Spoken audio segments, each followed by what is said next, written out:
Class.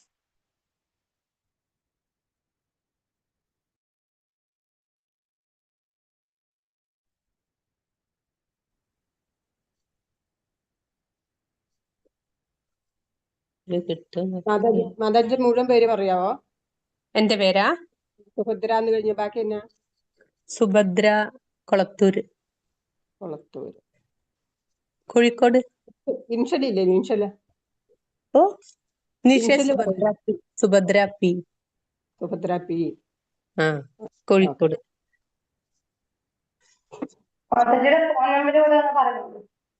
ഹരേ കൃഷ്ണ. ഹരേ കൃഷ്ണ. എല്ലാവർക്കും പ്രണാമം. ഹരേ കൃഷ്ണ. ഹരേ കൃഷ്ണ. ശ്രീ ശ്രീ രാധാ ഗോവിന്ദ ഇസ്കോൺ മംഗളൂരിന്റെ 18 ദിവസത്തെ ഗീതാധ്യയനത്തിലേക്ക് എല്ലാവർക്കും സ്വാഗതം. ഓം അജ്ഞാനതിമിരാന്ധസ്യ ജ്ഞാനാഞ്ജനാശലാകയാ ചക്ഷുർ ഉന്മിലിതം येन തസ്മൈ ശ്രീ ഗുരവേ നമഃ. ശ്രീ ചൈതന്യമനോഭീഷ്ടം സ്ഥാപിതം येन ഭൂതലേ സ്വയം രൂപ കദാ മഹ്യം ദദാതി സ്വപദാന്തികം. വന്ദേഹം ശ്രീഗുരോ ശ്രീയുതപദകമലം ശ്രീഗുരുन् വൈഷ്ണവാംശ ശ്രീരൂപം സാഗ്രജാതം സഹഗണ രഘുനാഥാന്വിതം തം സജീവം സാദ്വൈതം സാവധൂതം പരിജനസഹിതം കൃഷ്ണചൈതന്യദേവം ശ്രീരാധാകൃഷ്ണപാദാൻ സഹഗണ ലലിത ശ്രീവിശാഖാന്വിതാംശ്ച. ഹേ കൃഷ്ണ കരുണാ സിന്ധോ ദീനബന്ധോ ജഗത്പത്തെ ഗോപേശ ഗോപികാ കാന്ത രാധാ കാന്ത നമോസ്തുതേ. തപ്ത കാഞ്ചന ഗൗരാംഗീ രാധേ വൃന്ദാവനേശ്വരി വൃഷഭാനുസുതേ ദേവി പ്രണമാമി ഹരിപ്രിയേ. വാഞ്ചാകൽപതരുഭ്യശ്ച കൃപാ സിന്ധുഭ്യ ഏവ ച പതിതാനാം പാവനേഭ്യോ വൈഷ്ണവേഭ്യോ നമോ നമഃ. നമ ഓം വിഷ്ണുപാദായ കൃഷ്ണപൃഷ്ഠായ ഭൂതലേ ശ്രീമതേ ഭക്തിവേദാന്ത സ്വാമിൻ ഇതി നാമിനെ. നമസ്തേ സാരസ്വതേ ദേവേ ഗൗരവാണി പ്രചാരിണേ നിർവിശേഷ ശൂന്യവാദി പാശ്ചാത്യ ദേശതാരിണി. ജയ ശ്രീ കൃഷ്ണ ചൈതന്യ പ്രഭു നിത്യാനന്ദ ശ്രീ അദ്വൈത ഗദാധര ശ്രീവാസാദി ഗൗരഭക്തവൃന്ദ. ഹരേ കൃഷ്ണ കൃഷ്ണ കൃഷ്ണ ഹരേ ഹരേ ഹരേ രാമ രാമ രാമ ഹരേ ഹരേ. ഹരേ കൃഷ്ണ. എല്ലാവർക്കും പ്രണാമം. ഇന്നത്തെ അധ്യായം 6.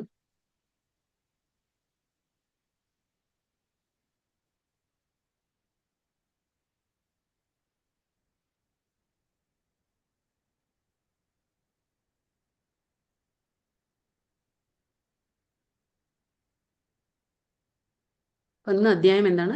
6. എന്താണ് പേര്? ധ്യാനയോഗം. അപ്പൊ നമ്മൾ 3 യോഗം മനസ്സിലാക്കിയില്ലേ? എന്താണ് 3 യോഗം? ഭഗവത്ഗീതയുടെ ആദ്യത്തെ 6 അധ്യായങ്ങൾ ഏതാണ്? കർമ്മയോഗം. കർമ്മയോഗം. പിന്നെ 7-12 അധ്യായങ്ങൾ ഭക്തിയോഗം. ഭക്തിയോഗം. 13-18 ജ്ഞാനയോഗം. അപ്പൊ അങ്ങനെ 3 യോഗങ്ങളുണ്ട് അല്ലെ. അപ്പൊ ഈ ആദ്യത്തെ എന്താണ്? കർമ്മയോഗത്തിലെ അവസാനത്തെ ചാപ്റ്റർ ആണ്, അത് അവസാനത്തെ അധ്യായമാണ് ഈ ധ്യാനയോഗം. അപ്പൊ അതിനു മുന്നേ നമ്മൾ ഇന്നലെ എന്താണ് പഠിച്ചത്? കർമ്മയോഗ, അതായത് കൃഷ്ണാവബോധത്തിൽ കർമ്മം ചെയ്യുന്നത് നമ്മൾ പഠിച്ചു. അപ്പൊ എന്തൊക്കെയാണ് നമ്മൾ ഇന്നലെ പഠിച്ചത്? അത് നമുക്ക് മനസ്സിലാക്കാം. എങ്ങനെയാണ് കർമ്മം ചെയ്യേണ്ടതെന്ന് ഭഗവാൻ പറഞ്ഞു. എങ്ങനെയാണ്?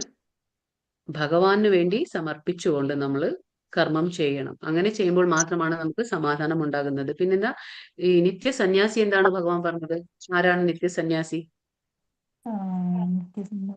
കർമ്മഫലങ്ങൾ ആഗ്രഹിക്കുകയോ വെറുക്കുകയോ ചെയ്യാത്ത. അതെ, കർമ്മഫലങ്ങളെ ആഗ്രഹിക്കുന്നുമില്ല, എന്നാൽ അത് വെറുക്കുന്നുമില്ല. അങ്ങനെയുള്ള ഒരാളാണ് നിത്യസന്യാസി. അദ്ദേഹം ദ്വന്ദ്വങ്ങളിൽ നിന്ന് ഒഴിഞ്ഞ വ്യക്തിയായിരിക്കും എന്ന് ഭഗവാൻ പറഞ്ഞു അല്ലെ. അപ്പോ ഈ കർമ്മ സന്യാസത്തെക്കാൾ ഭഗവാൻ എന്താ പറയുന്നത്? കർമ്മം, തൃഷ്ണാവബോധത്തിൽ കർമ്മം ചെയ്യുന്നതാണ് ശ്രേഷ്ഠകരമായത്, അത് ശ്രേയസ്കരമായതെന്ന് ഭഗവാൻ അർജുനനോട് പറഞ്ഞു കൊടുത്തു. അതായത് ഭക്തിയുത സേവന കർമ്മമാണ് നല്ലത്, അല്ലാതെ കർമ്മ സന്യാസമല്ല. കാരണം എന്താ വെച്ചാൽ കർമ്മസന്യാസത്തില് നമുക്ക് പതനത്തിന് സാധ്യതയുണ്ട്, അല്ലെങ്കിൽ വീഴ്ചയ്ക്ക് സാധ്യത ഉണ്ട് എന്ന് ഭഗവാൻ പറഞ്ഞു. പിന്നെ ഒരു ഉപമ കൊടുത്തിരുന്നു. എന്താണ്? നമ്മുടെ കർമ്മങ്ങൾ എങ്ങനെ ആയിരിക്കണം? എന്താണ്? താമര ഇലയിലെ വെള്ളം എന്ന പോലെ. താമരയിലെ വെള്ളം എന്ന പോലെ ഭഗവാൻ പറഞ്ഞു തന്നു അല്ലെ.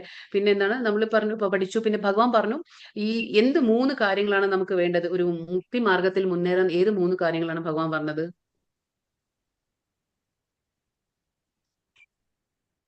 എന്തൊക്കെ വേണം? ബുദ്ധി, മനസ്സ്, വിശ്വാസം.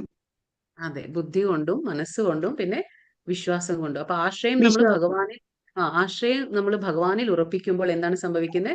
പരിപൂർണ്ണ ജ്ഞാനത്താൽ നമുക്ക് സംശയം ഒഴിഞ്ഞ് നമ്മൾ മുക്തിമാർഗത്തിലേക്ക് മുന്നേറാൻ പറ്റും. അത് പറഞ്ഞു. പിന്നെ പണ്ഡിതൻ എങ്ങനെയാണ് എല്ലാരെയും നോക്കുന്നത്? ഒരേപോലെ, ഒരേപോലെ. വ്യത്യാസം കൂടാതെ ഒരുപോലെ ആ. കാണും. എല്ലാവരെയും ആനയായിക്കോട്ടെ, ചാണ്ടാലനായിക്കോട്ടെ, ഒരു പശുവിനായിക്കോട്ടെ, ഒരു ബ്രാഹ്മണനായിക്കോട്ടെ, എല്ലാവരും ഒരേപോലെ കാണുന്നവനാണ് പണ്ഡിതൻ. കാരണം എന്താണെന്ന് വെച്ചാൽ അവർക്കറിയാം. എന്താ അറിയാം അവർക്ക്? അവർക്ക് ഭഗവാനാണ് ഉള്ളത്. എല്ലാവരും ഒരുപോലെ ഭഗവത് സാന്നിധ്യം സമദൃഷ്ടിയോടെ. എല്ലാവരുടെ ഉള്ളിൽ ആരുണ്ട്? എല്ലാവരുടെ ഉള്ളിൽ ആരാണ്? ഭഗവാനുണ്ട്. ഭഗവാൻ ഏത് സാന്നിധ്യം രൂപത്തിലാണ് ഭഗവാൻ ഉള്ളത്? പരമാത്മാ രൂപത്തിൽ, പരമാത്മാ ചതുർഭുജാധാരിയായിട്ടുള്ള പരമാത്മാ രൂപത്തിലാണ് ഭഗവാൻ ഉള്ളത് അല്ലേ? അതുകൊണ്ട് അദ്ദേഹത്തിന് അറിയാം. അതുകൊണ്ട് പണ്ഡിതൻ അങ്ങനെ. പിന്നെ ഈ എന്താ പറയാ, നമ്മൾ ആത്മസാക്ഷാത്കാരം നേടിയ ഒരു വ്യക്തിയുടെ ലക്ഷണം എന്തായിരുന്നു? ആനന്ദത്തിൽ ആഹ്ലാദിക്കുന്നില്ല, ദുഃഖം വരുമ്പോൾ വിഷമിക്കുന്നുമില്ല. ആനന്ദത്തിൽ ആഹ്ലാദവും ഉണ്ടാകുന്നില്ല, എന്ന ദുഃഖം വരുമ്പോൾ ദുഃഖിക്കുന്നു ഇല്ല അദ്ദേഹം. അപ്പൊ ഒരു സമചിത്തനായിട്ട് നിൽക്കും. അതല്ലേ? പിന്നെ നമ്മുടെ ഭൗതികമായിട്ടുള്ള നമ്മുടെ 5 ഇന്ദ്രിയങ്ങൾ കൊണ്ടുണ്ടാകുന്ന നമുക്ക് ആ ദുഃഖങ്ങൾ നമ്മൾ മനസ്സിലായി, ക്ലേശങ്ങൾ നമുക്ക് മനസ്സിലായി അല്ലെ? ബുദ്ധിമുട്ടുകൾ. അപ്പൊ എന്താണ് ഓരോ ഉപമ കൊടുത്തിരുന്നു അല്ലെ? കണ്ണ്, മൂക്ക്, നാക്ക്, ചെവി, ത്വക്ക് എന്ന്. അപ്പൊ കണ്ണിന് ഏതാണ് ഉദാഹരണം കൊടുത്തത്? ത്വക്കിന് ഏതായിരുന്നു ഉദാഹരണം? ചെവിക്ക് ഏതായിരുന്നു?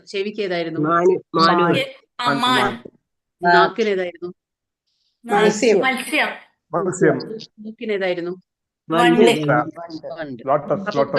അതെ, കറക്റ്റ് ആണ്. അപ്പൊ ബ്രഹ്മനിർവാണം എന്ന് പറഞ്ഞാൽ എന്താണ് നമ്മൾ മനസ്സിലാക്കിയത് ഇന്നലെ? ഭൗതികതയിൽ നിന്ന് ആധ്യാത്മികതയിലേക്ക് ഉയരുന്നത്.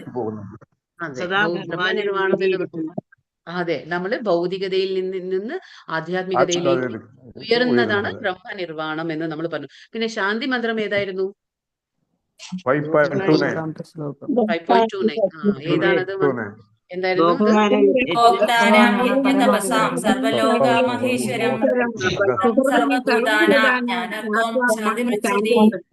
അതെ, അതിൽ 3 കാര്യങ്ങൾ ഭഗവാൻ പറയുന്നു അല്ലെ? ആ 3 കാര്യങ്ങൾ നമ്മൾ മനസ്സിലാക്കി കഴിഞ്ഞാൽ നമുക്ക് എന്തിൽ നിന്ന് ഒഴിയാം? എന്തിൽ നിന്ന് നമുക്ക് മോചനം കിട്ടും? 3 ക്ലേശങ്ങളിൽ നിന്ന് നമുക്ക് മോചനം കിട്ടും അല്ലെ? ശാന്തി കിട്ടും നമുക്ക്. അതെ, എന്താണ് ഭഗവാൻ 3 കാര്യങ്ങൾ പറഞ്ഞു? എന്താണ് ഭഗവാൻ? ആരാണ് ഭഗവാൻ?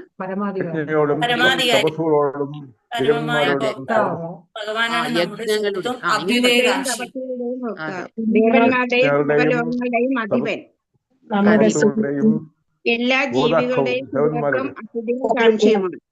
അതെ, അപ്പൊ ഭഗവാൻ എന്താണ്? സർവ്വയജ്ഞങ്ങളുടെയും തപസ്സുകളുടെയും ഭോക്താവാണ്. പിന്നെ എന്താ പറയാ, എല്ലാ ദേവന്മാരുടെയും എല്ലാ എന്താണ്? അധിപനാണ്. പിന്നെ എന്താണ്? മൂന്നാമത് സുഹൃത്തും കാംക്ഷിയാണ്. 3 ക്ലേശങ്ങൾ പഠിച്ചു. ഏതൊക്കെയായിരുന്നു 3 ക്ലേശങ്ങൾ പഠിച്ച്? ഏതൊക്കെയായിരുന്നു 3 ക്ലേശങ്ങൾ നമ്മൾ പഠിച്ചെന്നല്ലേ?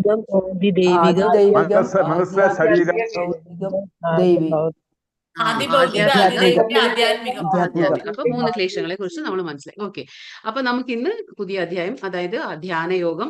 പക്ഷെ ഇത് കർമ്മയോഗത്തിലെ അവസാന അധ്യായമാണ്. അപ്പൊ നോക്കാം നമുക്ക് എന്താണ് ഭഗവാൻ പറയുന്നത്. ധ്യാനയോഗത്തെ കുറിച്ച് എന്താ നമുക്ക് പറയുന്നത് മനസ്സിലാക്കാം. കർമ്മയോഗത്തിലെ ലാസ്റ്റ് ആണ്. അപ്പൊ ഈ ധ്യാനയോഗം എന്ന് പറഞ്ഞാൽ എന്താണ്? നമുക്ക് മനസ്സിലായില്ലേ? ബ്രഹ്മൻ, പിന്നെ പരമാത്മ, പിന്നെ നമ്മൾ ഭഗവാൻ, 3 രീതിയിൽ പരമസത്യത്തെ മനസ്സിലാക്കുന്നത് നമ്മൾ മനസ്സിലാക്കി. അപ്പോൾ ആ 2ാമത്തെ ഘട്ടമാണ്, അതായത് പരമാത്മാഭാവത്തിൽ മനസ്സിലാക്കുന്നില്ലേ? അതായത് കുറെ വർഷങ്ങൾ ഇങ്ങനെ ധ്യാനിച്ചിരിക്കുക, കുറെ വർഷങ്ങൾ എങ്ങനെ ധ്യാനിച്ചിരിക്കുക? ആ ഹൃദയത്തിൽ വസിക്കുന്ന ഹൃദയത്തിലിരിക്കുന്ന ആ പരമാത്മാഭാവത്തെ ധ്യാനിച്ചു. അതാണ് ധ്യാനയോഗം. അങ്ങനെയാണ് അത് പോകുന്നത്. അപ്പൊ നമുക്ക് നോക്കാം ധ്യാനയോഗത്തിൽ എന്താ പറയുന്നത്. ഓം നമോ ഭഗവതേ വാസുദേവായ. ഗീതാ മഹാത്മ്യം. ഭഗവത്ഗീതയുടെ ഒരു അധ്യായം പാരായണം ചെയ്യുന്ന ഒരു മർത്യന്റെ 32 തരത്തിലുള്ള അപരാധങ്ങളെ ഭഗവാൻ കേശവൻ പൊറുക്കുന്നു. ഹരിഭക്തി വിലാസം എന്ന പുസ്തകത്തിൽ പറഞ്ഞിട്ടുള്ള കാര്യമാണിത്. എന്താണ് പറയുന്നത്? അതായത് ഭഗവത്ഗീതയുടെ ഏതെങ്കിലും ഒരു അധ്യായം പോലും നമ്മൾ പാരായണം ചെയ്യുകയാണെങ്കിൽ തന്നെ ഒരു മർത്യന്റെ എന്ന് പറഞ്ഞ ഒരു മനുഷ്യന്റെ ആ 32 തരത്തിലുള്ള അപരാധങ്ങൾ, നമ്മൾ ഒരുപാട് അപരാധങ്ങൾ ചെയ്യുന്നു അല്ലെ? അറിഞ്ഞോ അറിയാതെ ഒരുപാട് അപരാധങ്ങൾ നമ്മളിൽ നിന്ന് സംഭവിച്ചു പോകും. അപ്പൊ പറയണേ 32 അപരാധങ്ങളെ ഭഗവാൻ കേശവൻ പൊറുക്കുന്നു. അപ്പൊ നമ്മൾ ആലോചിച്ച് നോക്കൂ, നിത്യേന നമ്മൾ ഭഗവത്ഗീത പഠിക്കുകയാണെങ്കിൽ എത്രമാത്രം നമുക്കതിന്റെ ആ ഒരു പുണ്യം കിട്ടുന്നു അല്ലെ? അതാണ് ആ ഗീതാ മഹാത്മ്യം എന്ന് പറയുന്നത്. ശ്ലോകം 1. ശ്രീ ഭഗവാനുവാച. അനാശ്രിത കർമ്മഫലം കാര്യം കർമ്മ കരോതി യഃ സ സന്യാസീ ച യോഗീ ച നിരഗ്നിർച്ച ക്രിയ. ശ്രീ ഭഗവാൻ പറഞ്ഞു, കർമ്മത്തിന്റെ ഫലത്തിൽ ആസക്തിയില്ലാതെ ധാർമ്മിക ബാധ്യത എന്ന നിലയിൽ കർമ്മം ചെയ്യുന്ന ആളാണ് സന്യാസി. അയാളാണ് യഥാർത്ഥ യോഗിയും, അല്ലാതെ അഗ്നിഹോത്രം ഉപേക്ഷിച്ചവനോ കടമ നിർവഹിക്കാത്തവനോ അല്ല. അപ്പൊ ഇവിടെ എന്താ ഭഗവാൻ പറയുന്നത്? ആരാണ് സന്യാസി? അതായത് കർമ്മഫലത്തിൽ ആസക്തി കൂടാതെ, നമ്മൾ ചെയ്യുന്ന കർമ്മത്തിൽ ആസക്തി കൂടാതെ, അതൊരു ധാർമ്മിക ബാധ്യത എന്ന നിലയ്ക്ക് നമ്മൾ കർമ്മം ചെയ്യുമ്പോൾ അതെന്താണ്? അങ്ങനെയുള്ള ആളെ നമ്മൾ സന്യാസി എന്ന് വിളിക്കുന്നു. അല്ലാതെ എന്താ പറയുന്നത്? അഗ്നിഹോത്രം ഉപേക്ഷിച്ചവനല്ല, കടമ നിർവഹിക്കാത്തവനും അല്ല. അഗ്നിഹോത്രം എന്ന് പറയുന്നത് എന്താണ്? പുരാതന വൈദിക യജ്ഞമാണ്. അഗ്നിഹോത്രം എന്നുള്ള ഒരു പേരാണത്. അത് പുരാതന വൈദിക യജ്ഞമാണ്. അതായത് ഹോമകർമ്മം, ഈ ബ്രാഹ്മണന്മാർ ചെയ്യുന്ന ഹോമകർമ്മത്തെ നമ്മൾ അഗ്നിഹോത്ര എന്ന് വിളിക്കും. അതാണ്. അത് ഉപേക്ഷിച്ചുകൊണ്ട് കടമ നിർവഹിക്കാതെ ഇരിക്കുന്നവനെ നമ്മൾ സന്യാസി എന്ന് വിളിക്കുന്നില്ല. അപ്പോ നമ്മുടെ കടമ നിർവഹിക്കണം, അതായത് ധാർമ്മിക ബാധ്യത എന്ന നിലയിൽ നമ്മുടെ കടമകൾ നമ്മൾ നിർവഹിക്കണം, അത് പല ആസക്തി കൂടാതെ. അങ്ങനെയുള്ള വ്യക്തി എന്തായിരിക്കും? ഭഗവാൻ പറയുന്നു സന്യാസി എന്ന് നമുക്ക് വിളിക്കാമെന്ന് ഭഗവാൻ പറഞ്ഞു കൊടുക്കുകയാണ്. അപ്പൊ ഇതാണ് ചോദിക്കുന്നത് ഇവിടെ, ഇതാണോ യോഗ? നോക്കൂ, ഇപ്പൊ നമ്മൾ പറഞ്ഞു യോഗ എന്നല്ലേ, അപ്പൊ ധ്യാന യോഗ. പക്ഷെ ഇന്നത്തെ കാലത്ത് യോഗ എന്ന് പറയുമ്പോൾ അത് എല്ലാം തലതിരിഞ്ഞു പോയി അല്ലെ. യോഗ എന്ന് പറയുമ്പോൾ കണ്ടില്ലേ, ഇപ്പൊ ഇങ്ങനെയൊക്കെയാണ് ആൾക്കാർ യോഗ ചെയ്യുന്നത്. യോഗത്തിന്റെ അർത്ഥം വേറെയാണ്. യോഗ എന്ന് പറഞ്ഞാൽ എന്താണ്? ഭഗവാനുമായിട്ടുള്ള ആ ബന്ധമാണ്.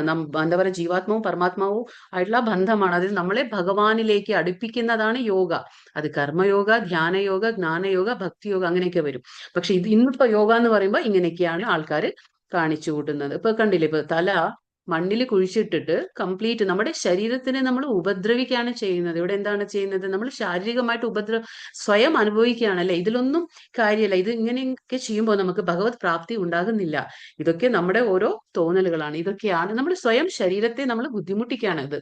ഇതല്ല യോഗ എന്ന് പറയുന്നത്. കണ്ടില്ലേ, ഇതൊക്കെയാണ് ഇന്നത്തെ കലിയുഗത്തിൽ നമ്മൾ ചെയ്യുന്ന യോഗ. ഇതൊക്കെയാണ് യോഗ. അപ്പൊ എന്താണ് യോഗ? ദൈവവുമായി ബന്ധിപ്പിക്കുന്നതാണ് യോഗ. ഉദാഹരണം കർമ്മയോഗ, ജ്ഞാനയോഗ, അഷ്ടാംഗയോഗ, ഭക്തിയോഗ. ഇതൊക്കെയാണ് യോഗ. അതായത് കർമ്മത്തിലൂടെ, ജ്ഞാനത്തിലൂടെ, അഷ്ടാംഗ എന്ന് പറഞ്ഞ 8, അംഗ എന്ന് പറഞ്ഞ പടവുകൾ. അപ്പൊ 8 സ്റ്റെപ്സ് ഉണ്ട്. അപ്പൊ ആ അഷ്ടാംഗ യോഗ അല്ലെങ്കിൽ ഭക്തി യോഗ, ഇങ്ങനെയുള്ള ആ യോഗ ആണ് നമുക്ക് ഭഗവാനിലേക്ക് അടുപ്പിക്കുന്നത്. അല്ലാതെ ഇപ്പൊ നേരത്തെ കണ്ട പോലെ അല്ല. അപ്പൊ ഈ അധ്യായത്തിന്റെ പേരെന്താണ്? അഷ്ടാംഗ യോഗ അല്ലെങ്കിൽ ധ്യാന യോഗ എന്ന് നമുക്ക് മനസ്സിലാക്കാം. അപ്പൊ അഷ്ടാംഗ യോഗ നമ്മൾ പറഞ്ഞു, അഷ്ടാംഗ യോഗ ഇത് ധ്യാന യോഗമാണ്. അപ്പൊ എങ്ങനെയാണ് അഷ്ടാംഗ യോഗത്തിലെ 8 പടവുകളാണ് ഇത് കാണുന്നത്. എന്താണ്? ആദ്യത്തെ യമ, നിയമ, ആസന, പ്രാണായാമ, പ്രത്യാഹാര, ധാരണ, ധ്യാന, സമാധി. എന്താണിത്? 8 പടവുകൾ, അല്ലെങ്കിൽ നമുക്ക് 8 സ്റ്റെപ്സ് എന്ന് പറയാം. 8 സ്റ്റെപ്സ് എന്ന് വേണമെങ്കിൽ നമുക്ക് പറയാം. 8 സ്റ്റെപ്സ്, 8 പടികൾ, അല്ലെങ്കിൽ 8 പടവുകൾ എന്ത് വേണമെങ്കിലും പറയാം. അപ്പൊ ഈ രീതി, ഈ 8 നമ്മൾ ചെയ്യുമ്പോഴാണ് അത് ശരിക്കുള്ള അഷ്ടാംഗ യോഗ ആകുന്നത്. അല്ലാതെ നമ്മളിപ്പോ എന്താ ചെയ്യുന്നത്? ആസന ചെയ്യും അല്ലെ, യോഗാസന, ആസന ചെയ്യുന്നു. പക്ഷെ ആസന ചെയ്യുന്നതിനു മുമ്പ് നമുക്ക് എന്ത് വേണം? യമ അറിഞ്ഞിരിക്കണം, നിയമം എന്താണെന്ന് അറിഞ്ഞിരിക്കണം. എങ്കിലേ നമുക്ക് ആസന ശരിക്കും ചെയ്യാൻ പറ്റുള്ളൂ. അപ്പൊ എന്താണ് ഈ യമ നിയമം? നമുക്ക് നോക്കാം. അപ്പൊ 8 എണ്ണം. അപ്പൊ യമ എന്ന് പറയുമ്പോൾ നമുക്ക് അനുസരിക്കേണ്ട ചില നിയമങ്ങളാണ്. എന്തൊക്കെയാണ് അനുസരിക്കേണ്ട ചില നിയമങ്ങൾ? അതായത് നമ്മൾ എത്തിക്കൽ റിസ്ട്രെയിൻസ് എന്ന് പറയും. എന്തൊക്കെയാണ്? അഹിംസ. അതായത് അഹിംസ എന്ന് പറയുമ്പോൾ അതിൽ ആദ്യം പറയാം അഹിംസ, സത്യം, ആസ്ഥേയ, ബ്രഹ്മചര്യ, പിന്നെന്താ പറയാ, നമ്മൾ ആ ഒരു ഉടമസ്ഥത ഇല്ലാതിരിക്കുന്നത്. ഇതൊക്കെയാണ് യമ. ഈ യമ എന്ന് പറയുമ്പോൾ ഇതിലൊക്കെ വരുന്ന കാര്യങ്ങൾ, അതായത് അനുസരിക്കേണ്ട ചില നിയമങ്ങൾ. അപ്പോൾ അഹിംസ എന്ന് പറയുമ്പോൾ ശാരീരികമായിട്ട് നമ്മൾ ആരെയും ഉപദ്രവിക്കുന്നില്ല എന്നല്ല, നമ്മൾ മാനസികമായിട്ട് മറ്റുള്ളവരെ ഉപദ്രവിക്കാൻ പാടില്ല. അതാണ് യമ. ഇത് എന്താ പറയാ? അഹിംസ. പിന്നെ സത്യസന്ധത പുലർത്തുന്നത്. പിന്നെ ആസ്ഥേയ എന്ന് പറഞ്ഞാൽ മോഷ്ടിക്കാതിരിക്കുന്നതാണ് നമ്മൾ ആസ്ഥേയ എന്ന് വിളിക്കുക. പിന്നെ ബ്രഹ്മചര്യം പാലിക്കുന്നത്. പിന്നെ നോൺ പൊസസീവ്നെസ് എന്ന് പറയും. അതായത് ഉടമസ്ഥത, ആ ബോധമില്ലാതിരിക്കുക നമുക്ക്. അതായത് ഇവരെന്റെയാണ് എന്നുള്ള ആ ഉടമസ്ഥത, ആ ഇത് ഉണ്ടാവാൻ പാടില്ല നമുക്ക്. അതാണ് ഈ അനുസരിക്കേണ്ട ചില നിയമങ്ങളിൽ വരുന്നത്. പിന്നെ നിയമ എന്ന് പറയുമ്പോൾ എന്താണ്? രണ്ടാമത്തേത്. അപ്പൊ സ്വയം പരിശീലിക്കേണ്ടതായ ചില ശീലങ്ങൾ. ഏതാണ്? സ്വയം പരിശീലിക്കേണ്ടതായ ചില ശീലങ്ങളെ നമ്മൾ നിയമം എന്ന് വിളിക്കും. എന്താണത്? സെൽഫ് ഡിസിപ്ലിൻ എന്ന് പറയും. എന്താണ്? അച്ചടക്കം. പിന്നെ കാലത്ത് എഴുന്നേൽക്കുക. പിന്നെ ശൗചം, തപസ്, സ്വാധ്യായ. അപ്പൊ ശൗചം എന്ന് പറഞ്ഞാൽ എന്താണ്? ക്ലെൻലിനെസ് എന്ന് നമ്മൾ പറയും. അതായത് നമ്മളിപ്പം ദേഹശുദ്ധി എങ്ങനെ വരുത്തും? കാലത്ത് എഴുന്നേൽക്കും, പല്ല് തേക്കും, കുളിക്കും, അല്ലെ? ഇങ്ങനെയൊക്കെ ചെയ്യുമ്പോൾ ദേഹത്തിനെ നമ്മൾ ശുദ്ധീകരിക്കുകയാണ്. അതേപോലെ ആത്മാവിന്റെ ശുദ്ധീകരിക്കാൻ നമ്മൾ നാമജപം ചെയ്യും. മനസ്സിനെ ആത്മാവിനെ ഒക്കെ ശുദ്ധീകരിക്കാൻ നമ്മൾ കാലത്ത് എഴുന്നേറ്റ് കുളി കഴിഞ്ഞ് എന്താ പറയുക നാമജപമൊക്കെ ചെയ്യും. അതൊക്കെ എന്താണ്? അത് എന്താ പറയുക ആത്മാവിനെ പരിശുദ്ധീകരിക്കുന്നതാണ്. പിന്നെ തപസ് എന്ന് പറഞ്ഞു. തപസ് എന്ന് പറയുമ്പോൾ കലിയുഗത്തിൽ നമുക്ക് തപശ്ചര്യ അനുഷ്ഠിക്കാൻ പറ്റുമോ? ഇല്ല. പക്ഷെ അതിനാണ് ഏകാദശി. അപ്പൊ ഏകാദശി വ്രതങ്ങളൊക്കെ നമ്മൾ അനുഷ്ഠിക്കുമ്പോൾ അത് തപശ്ചര്യയിൽ വരുന്നു. പിന്നെ സ്വാധ്യായ എന്ന് പറഞ്ഞാൽ എന്താണ്? സെൽഫ് സ്റ്റഡി എന്ന് പറയും നമ്മൾ. അതെന്താണ്? ഭഗവത്ഗീത, ഭാഗവതം എന്നുള്ള ധർമ്മഗ്രന്ഥങ്ങളെ നമ്മൾ വായിക്കുന്നതാണ് സ്വാധ്യായ. അപ്പൊ ഇതൊക്കെ. പിന്നെ ശരണാഗതി എന്ന് പറഞ്ഞാൽ ഭഗവാനിലെ നമ്മൾ ആ സമർപ്പണാഭാവം, ഭഗവാനിലെ നമ്മൾ ആശ്രയം എന്ന് പറയില്ല, നമ്മൾ ഭഗവാനെ ആശ്രയിച്ച് നമ്മൾ ജീവിക്കുന്നതാണ് ശരണാഗതി. അപ്പൊ ഇതൊക്കെ എന്താണ്? ഇപ്പൊ ഞാൻ പറഞ്ഞത് സ്വയം പരിശീലിക്കേണ്ടതായ ചില ശീലങ്ങൾ, അത് നിയമം. ആദ്യം പറഞ്ഞത് അനുസരിക്കേണ്ട ചില നിയമങ്ങൾ. ഇപ്പൊ നിയമ കഴിഞ്ഞു. ഇപ്പൊ അടുത്തത് ആസനം എന്ന് പറഞ്ഞാൽ നമ്മൾ ഇരിക്കുന്ന രീതി, നമ്മൾ ശരീരഭാഷ എന്ന് പറയില്ലേ, പോസ്ചർ, നമ്മൾ ഇരിപ്പ്, നമ്മൾ എങ്ങനെയാണ് ശരീരത്തിലെ ആ സ്ട്രെയിറ്റ് ആയിട്ട് ഇരിക്കുന്ന ആ രീതിയാണ് നമ്മൾ എന്താ പറയാ ആസന. പിന്നെ പ്രാണായാമം എന്ന് പറഞ്ഞാൽ എന്താണ്? ബ്രെത്ത് കൺട്രോൾ എന്ന് നമ്മൾ പറയും. അതായത് നമ്മുടെ ശ്വാസത്തെ നിയന്ത്രിക്കല്. നമ്മൾ കേട്ടിട്ടില്ലേ? പൂരക, രേചക, കുംഭക എന്നൊക്കെ നമ്മൾ കേട്ട് കാണും. അപ്പൊ ഇതെന്താണ്? പൂരക എന്ന് പറഞ്ഞാൽ നമ്മൾ ആ ഇൻഹലേഷൻ, അതായത് നമ്മൾ ശ്വാസം ഉള്ളിലേക്ക് എടുക്കുന്നത്, പിന്നെ അത് നിർത്തിവെക്കുന്നത് കുംഭക, പിന്നെ നമ്മൾ രേചക, അത് ശ്വാസത്തെ പുറത്തു വിടുന്നത്. ഇതൊക്കെയാണ് നമ്മൾ പ്രാണായാമ എന്ന് പറയും. അപ്പൊ ഇതാണ് പറയുന്നത് ശ്വാസത്തെ നിയന്ത്രിക്കല്. പിന്നീട് എന്താണ്? പ്രത്യാഹാരം എന്ന് പറഞ്ഞാൽ എന്താണ്? Withdrawal of census from external object എന്ന് പറയും. അതായത് നമ്മുടെ എന്താ പറയുക നമ്മുടെ ഇന്ദ്രിയങ്ങളെ ഇന്ദ്രിയ ബാഹ്യ വസ്തുക്കളിൽ നിന്ന് പിൻവലിക്കുന്നത്. എന്താണ്? നമ്മുടെ ഇന്ദ്രിയങ്ങളെ ബാഹ്യ വസ്തുക്കളിൽ നിന്ന് പിൻവലിക്കുക. നമ്മൾ പറഞ്ഞു ഇതിന് സ്ഥിരപ്രജ്ഞൻ, അല്ലെ? സ്ഥിരപ്രജ്ഞൻ എന്താണ്? ഇന്ദ്രിയങ്ങളെ അവയുടെ വിഷയങ്ങളിൽ നിന്ന് പിൻവലിക്കാൻ കഴിവുള്ളവൻ, അതാണ് സ്ഥിതപ്രജ്ഞൻ. അപ്പൊ ഒരു അവസ്ഥ, അതായത് നമ്മുടെ ഇന്ദ്രിയങ്ങളെ ബാഹ്യ വസ്തുക്കളിൽ നിന്ന് പിൻവലിക്കാൻ നമുക്കൊരു കഴിവുണ്ടായിരിക്കണം, അതാണ് പ്രത്യാഹാര.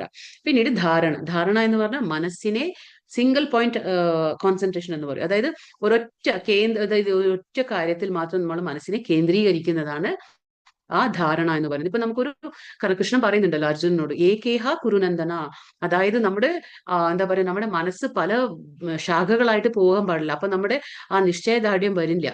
ഒരൊറ്റ കാര്യത്തിൽ നമ്മുടെ മനസ്സിനെ കേന്ദ്രീകരിക്കുമ്പോൾ എന്താണ്? നമുക്കവിടെ ശ്രദ്ധ വരും. അപ്പൊ അതാണ് മനസ്സിനെ കേന്ദ്രീകരിക്കുന്നതാണ് ധാരണ. പിന്നെ ധ്യാനം എന്ന് പറഞ്ഞാൽ എന്താണ്? തുടർച്ചയായി പോകുന്ന ഏകാഗ്രത. ഇപ്പൊ നമ്മൾ പറഞ്ഞു മനസ്സിനെ കേന്ദ്രീകരിക്കുന്നത്, അതായത് ഏകാഗ്രത എന്നുള്ള ഒരു അവസ്ഥ, അത് തുടർച്ചയായിട്ട് കൊണ്ടുപോകുന്നതാണ് ധ്യാനം. അത് കഴിഞ്ഞ് അവസാനത്തെ എന്താണ്? സമാധി, അൾട്ടിമേറ്റ് എന്ന് പറയും നമ്മൾ. അതായത് ആത്യന്തികമായ ഒരു ഘട്ടം, അതായത് വിമോചനാ ഘട്ടം. എന്താണ്? ലിബറേഷൻ എന്ന് പറയും നമ്മൾ. വിമോചനാ ഘട്ടം എന്ന് പറയും. ഇത് ഒരു അതീന്ദ്രിയ അവസ്ഥയാണ്. ഇത് ഈ ഒരു സമാധിയിലേക്ക് എത്തുമ്പോൾ എന്താ സംഭവിക്കുന്നത്? ഇപ്പൊ നമ്മൾ കണ്ടു നേരത്തെ ചിത്രത്തിൽ, അല്ലെങ്കിൽ ഇത് ഇവിടെ കാണാം. ഈ ഒരു അവസ്ഥയിലേക്ക് നമ്മൾ എത്തുമ്പോൾ എന്താ സംഭവിക്കുന്നത്? നമ്മൾ കണ്ണടച്ചാലും കണ്ണ് തുറന്നാലും, നമ്മളിപ്പോ ഭൗതികതയിലാണ് ഇരിക്കുന്നത് എങ്കിലും നമ്മൾ കണ്ണ് തുറന്നാലും നമുക്ക് ആ ഭൗതിക മാലിന്യങ്ങൾ, കൽമഷങ്ങളൊന്നും നമ്മളെ ബാധിക്കില്ല. കാരണം ഒരു അതീന്ദ്രിയമായ ഒരു അനുഭൂതി അനുഭവിച്ചുകൊണ്ടിരിക്കും അത് ഉള്ളില്. അതാണ് ലാസ്റ്റ് സ്റ്റേജ്. എന്താണ്? സമാധി. ഇപ്പൊ മനസ്സിലായില്ലേ? നിയമ, ആസന, പ്രാണായാമ, പ്രത്യാഹാര, ധാരണ, ധ്യാന, സമാധി, 8 പടവുകളാണ്, സ്റ്റേജസ് ആണ്. ഇത് അഷ്ടാംഗ യോഗത്തിലെ 8 സ്റ്റേജസ് ആണ്. ഉദ്ധരേതാത്മനാത്മാനം ആത്മാനാദവസാദയേത് ആത്മൈവ ഹി ആത്മനോർബന്ധുർ ആത്മൈവ റിപുരാത്മനഃ. ഇവിടെ ഇത് വളരെ ഇമ്പോർട്ടന്റ് ആയിട്ടുള്ള ശ്ലോകമാണ്. ഇതിൽ ഭഗവാൻ പറഞ്ഞാണ് മനസ്സിന്റെ കാര്യങ്ങൾ പറയാണ്, മനസ്സിനെ കുറിച്ച് പറയാണ്. എന്താണ് മനസ്സിനെ കുറിച്ച് ഭഗവാൻ പറഞ്ഞേ? അതായത് മനുഷ്യൻ മനസ്സിന്റെ സഹായത്തോടെ സ്വയം ഉദ്ധരിക്കണം, പതിക്കരുത്. ബദ്ധനായ ആത്മാവിന് തന്റെ മനസ്സത്രേ ബന്ധു, അത് തന്നെയാണ് ശത്രുവും. അപ്പൊ ഇവിടെ എന്താ പറയുന്നത്? ഭഗവാൻ നമ്മുടെ മനസ്സ് തന്നെ നമ്മുടെ ബന്ധുവാകുന്നു, നമ്മുടെ മനസ്സ് തന്നെ നമ്മുടെ ശത്രുവും ആകുന്നു. അപ്പൊ ആരാണോ മനസ്സിനെ നിയന്ത്രിക്കാൻ കഴിവുള്ളവർ, അവർക്ക് മനസ്സിനെ ജയിച്ചവരാണ് അവര്. അപ്പൊ അവർക്ക് ആ മനസ്സ് എന്താണ്? ബന്ധുവായി തീരും. പക്ഷെ മനസ്സിനെ നമുക്ക് പിടിക്കാൻ പറ്റുന്നില്ല, കൺട്രോൾ ചെയ്യാൻ പറ്റുന്നില്ലെങ്കിൽ ആ മനസ്സ് തന്നെ ശത്രുവായിട്ട് മാറും. ഇപ്പൊ അർജുനൻ എന്താ പറയാ ആ മനസ്സ് വീക്ക് ആയതുകൊണ്ട് എന്താണ് ഓപ്പോസിറ്റ്, അതായത് എതിർപക്ഷത്ത് സ്വന്തം ആൾക്കാരെ കാണുമ്പോൾ യുദ്ധം ചെയ്യുന്നില്ല എന്ന് പറയുന്ന അർജുനൻ അവസാനം യുദ്ധം ചെയ്യും. എങ്ങനെ ചെയ്യും? അതേ മനസ്സ് തന്നെയല്ലേ. മനസ്സ് മാറിയത് എന്താണ്? ആ അവസ്ഥ മാറണം. അതാണ് നമ്മുടെ മനസ്സിനെ ജ്ഞാനം കിട്ടുമ്പോൾ, നമുക്ക് ആ ശരിയായ രീതിയിൽ നമുക്ക് ജ്ഞാനം കിട്ടുമ്പോഴെന്താണ് നമ്മുടെ മനസ്സ് നമ്മുടെ മിത്രമായി പ്രവർത്തിക്കും. അല്ലെങ്കിൽ അത് ആ ജ്ഞാനം ഇല്ലെങ്കിൽ നമ്മുടെ മനസ്സ് തന്നെ നമ്മുടെ ശത്രുവായി തീരും. അപ്പൊ മനുഷ്യൻ എന്താ ചെയ്യേണ്ടത്? ഈ മനസ്സിന്റെ സഹായത്തോടെ സ്വയം ഉദ്ധരിക്കണം. അല്ലാതെ നമ്മൾ അധപ്പതിക്കരുത്. നമ്മൾ മനസ്സ് അത്രയും പവർഫുൾ ആണ്, അത് അത്രയും സ്ട്രോങ് ആണ് മനസ്സ്. പക്ഷെ ആ മനസ്സുകൊണ്ട് നമ്മൾ നമ്മളെ തന്നെ മുകളിലേക്ക് ഉയർത്താൻ ശ്രമിക്കണം. അതാലേ നമ്മൾ അധപ്പതിക്കരുത്. ബന്ധുവും അത് തന്നെ, ശത്രുവും ആരാണ്? ഈ മനസ്സ് തന്നെയാണ്. അപ്പൊ മനസ്സ് തന്നെയാണ് ഉറ്റ സുഹൃത്തും ഉറ്റ എന്താ പറയാ ഉറ്റ മിത്രമാകുന്നു, അതേ തന്നെ ശത്രുവും ആകുന്നു. അതാണ് ഇപ്പൊ ഇവിടെ കൃഷ്ണൻ എന്താ പറഞ്ഞിരുന്നത്? മനസ്സിനെ കുറിച്ചാണ് ഭഗവാൻ പറഞ്ഞത്. അനാത്മനസ്തു ബന്ധുരാത്മാത്മനസ്തസ്യ ഏനാത്മൈവാത്മനാ ജിതഃ അനാത്മനസ്തു ശത്രുത്വേ വർത്തേതാത്മൈവ ശത്രുവത്. മനസ്സിനെ ജയിച്ചവൻ, മനസ്സ് തന്നെയാണ് ഉറ്റ സുഹൃത്ത്. അതിന് കഴിയാത്തവനാകട്ടെ മനസ്സ് ശത്രുവായിരിക്കും. അതാണ് പറഞ്ഞത്. മനസ്സിനെ ജയിച്ചവൻ എന്താണ്? മനസ്സ് നല്ലൊരു ബെസ്റ്റ് ഫ്രണ്ട് എന്ന് പറയില്ല നമ്മൾ, അത് ഉറ്റ സുഹൃത്തായിരിക്കും. അതിനെ ജയിക്കാൻ കഴിയാത്തവനാണെങ്കിൽ ആ മനസ്സ് തന്നെ ശത്രുവായിത്തീരും. നമ്മൾ പറയും നമുക്കിപ്പോ പുറത്ത് ഉള്ള ശത്രുക്കളെക്കാൾ നമ്മൾ പേടിക്കേണ്ടത് എന്താണ്? നമ്മുടെ ഉള്ളിലുള്ള ശത്രുവിനെയാണ്. അതാണ് ഡേഞ്ചർ എന്ന് നമ്മൾ പറയില്ല, അപകടമാണത്. ആ ഉള്ളിലുള്ള ആ മനസ്സ് എപ്പോഴാണ് അത് അങ്ങനെ ആവുന്നത്? നമുക്കതിനെ നിയന്ത്രിക്കാൻ കഴിയാതെ വരുമ്പോഴാണ് ബുദ്ധിമുട്ട്. കാരണം എന്താ വെച്ചാൽ നമ്മുടെ ഉള്ളിൽ, നമ്മളിപ്പോ പുറത്തെ ശത്രുവിനെ ജയിക്കുന്നതല്ല കാര്യം, നമുക്ക് നമ്മുടെ ഉള്ളിൽ നമ്മളെ തന്നെ ജയിക്കുന്നതാണ് ഏറ്റവും വലിയ ബുദ്ധിമുട്ട്. അതായത് അരിഷഡ് വർഗങ്ങളുണ്ട്. എന്താണ്? കാമ, ക്രോധ, ലോഭ, മോഹ, മത, മാത്സര്യ എന്ന് പറയുന്ന 6 കാര്യങ്ങളുണ്ട്. ഇതെന്താണ്? അരിഷഡ് വർഗങ്ങൾ എന്ന് പറയും. കാമ, ക്രോധ, ലോഭ, മോഹ, മത, മാത്സര്യ. ഇപ്പൊ ഇങ്ങനെയുള്ള കാര്യങ്ങൾ എന്താണ്? അരിഷഡ് വർഗങ്ങളാണ്. അപ്പൊ ഇതിനെ ജയിക്കുന്നതാണ് ഏറ്റവും ബുദ്ധിമുട്ടായിട്ടുള്ള കാര്യങ്ങൾ. അപ്പൊ ഈ മനസ്സ് നമ്മുടെ ശത്രു ആയാൽ എന്താ പ്രശ്നം വരുന്നതെന്ന് വെച്ചാല് അത് നമ്മുടെ ഉള്ളിലെ കാമത്തെയും ക്രോധത്തെയും ഒക്കെ ഉണ്ടാക്കാണ്. അപ്പൊ നമുക്കറിയാം കാമവും ക്രോധവും മൂലമാണല്ലോ നമ്മുടെ എല്ലാ ബുദ്ധിമുട്ടുകളും നമുക്ക് വരുന്നത്. നമ്മൾ നേരത്തെ അധ്യായങ്ങളിൽ പഠിച്ചു. അതുകൊണ്ടാണ് കാമത്തെ നമ്മൾ നിഗ്രഹിക്കണം. ആ കാമം നിഗ്രഹിക്കണമെങ്കിൽ നമ്മുടെ മനസ്സിനെ നമ്മൾ ജയിച്ചിരിക്കണം. ജിതാത്മനഃ പ്രശാന്തസ്യ പരമാത്മാ സമാഹിതഃ ശീതോഷ്ണസുഖ ദുഃഖേഷു തഥാ മാനാപമാനയോഃ. മനസ്സിനെ കീഴടക്കി അവന് ശാന്തി നേടുകയാൽ പരമാത്മാവിനെ പ്രാപിച്ചു കഴിഞ്ഞു. അങ്ങനെയുള്ള ആൾക്ക് തണുപ്പും ചൂടും സുഖവും ദുഃഖവും മാനവും അപമാനവും എല്ലാം ഒന്നുപോലെ തന്നെ. അപ്പൊ എന്താണ്? മനസ്സിനെ ജയിച്ചവൻ എല്ലാം ജയിച്ചതുപോലെയാണ്. കാരണം എന്താന്ന് വെച്ചാൽ മനസ്സാണെല്ലാം. അപ്പൊ മനസ്സിനെ കീഴടക്കിയവൻ ശാന്തി നേടുകയാൽ, മനസ്സിനെ ജയിച്ചവൻ എന്താണ്? അവന് സ്വാഭാവികമായിട്ടും അവന് ശാന്തി നേടാൻ കഴിയും. അപ്പൊ പരമാത്മാവിനെ പ്രാപിച്ചു കഴിഞ്ഞു എന്ന് തന്നെ പറയാം. അങ്ങനെയുള്ള ഒരു ആൾക്ക് തണുപ്പായാലും, അപ്പൊ നമ്മൾ പറഞ്ഞില്ലേ നേരത്തെ ദ്വന്ദ്വങ്ങൾ, ജയം, ലാഭം, തോൽവി, അതല്ല പിന്നെ എന്താ പറയാ, ലാഭനഷ്ടം, ജയം, തോൽവി, സന്തുഷ്ടി, സന്താപം, ഇതൊന്നും ഉണ്ടാവില്ല. സുഖ, ദുഃഖം, ചൂട്, തണുപ്പ്, മാനം. ഒരാൾ നമ്മളെ പുകഴ്ത്തിയാലും, ഇനിയിപ്പൊ ഒരാൾ നമ്മളെ വെറുത്താലും, ഇപ്പൊ നമ്മൾ എന്തെങ്കിലും കുറ്റപ്പെടുത്തിയാലും നമുക്കൊന്നും തോന്നില്ല. കാരണം എന്താന്ന് വെച്ചാൽ നമുക്കറിയാം ഇതെല്ലാം മനസ്സിന്റെ ഓരോ അവസ്ഥകളാണ്. അപ്പൊ നമ്മൾ മനസ്സിനെ ജയിക്കണം. മറ്റുള്ളവർ നമ്മളെ വേദനിപ്പിച്ചു എന്നുള്ളതിനേക്കാൾ എന്താണ്, നമ്മുടെ മനസ്സിൽ നമ്മൾ ജയിച്ചിട്ടുണ്ടെങ്കിൽ അത് നമ്മൾ കാര്യമാക്കില്ല. കാരണം എന്താണെന്ന് വെച്ചാൽ നമുക്ക് മനസ്സിന്റെ തലത്തിൽ നമ്മൾ ചിന്തിക്കണം. അല്ലാതെ ഇതൊക്കെ ശരീരത്തിനാണല്ലോ അല്ലെ. അപ്പൊ ഈ ശരീരം ശാശ്വതമല്ല.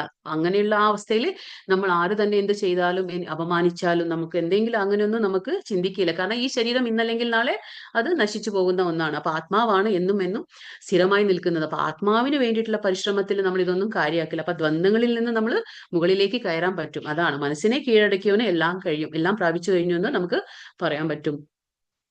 ജ്ഞാന വിജ്ഞാന സൃപ്താത്മാ കൂട്ടസ്ഥോപി ചേന്ദ്രിയ യുക്ത ഇത്യുച്യത്തെ യോഗി സമലോഷ്ടാശ്മ കാഞ്ചനഃ.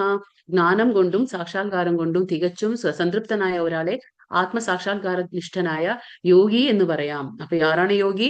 ശരിക്കും ജ്ഞാനം കൊണ്ടും ആ സാക്ഷാത്കാരം കൊണ്ടും തികച്ചും സംതൃപ്തനായ ഒരാളെ. അപ്പൊ ആത്മസാക്ഷാത്കാര നിഷ്ഠനായ ഒരു യോഗി എന്ന് പറയാൻ പറ്റും. കാരണം ആത്മസംയമിയായ അയാൾ അഭൗതികതയിൽ സ്ഥിതി ചെയ്യുന്നു. അഭൗതികത എന്ന് പറഞ്ഞാൽ സാധാരണ ഭൗതികതയല്ല. അപ്പൊ അദ്ദേഹത്തിന് ഈ സമചിത്തമായിരിക്കും. എന്ത് കിട്ടിയാലും കിട്ടിയില്ലെങ്കിലും ഫലങ്ങളും ആഗ്രഹിക്കുന്നില്ല.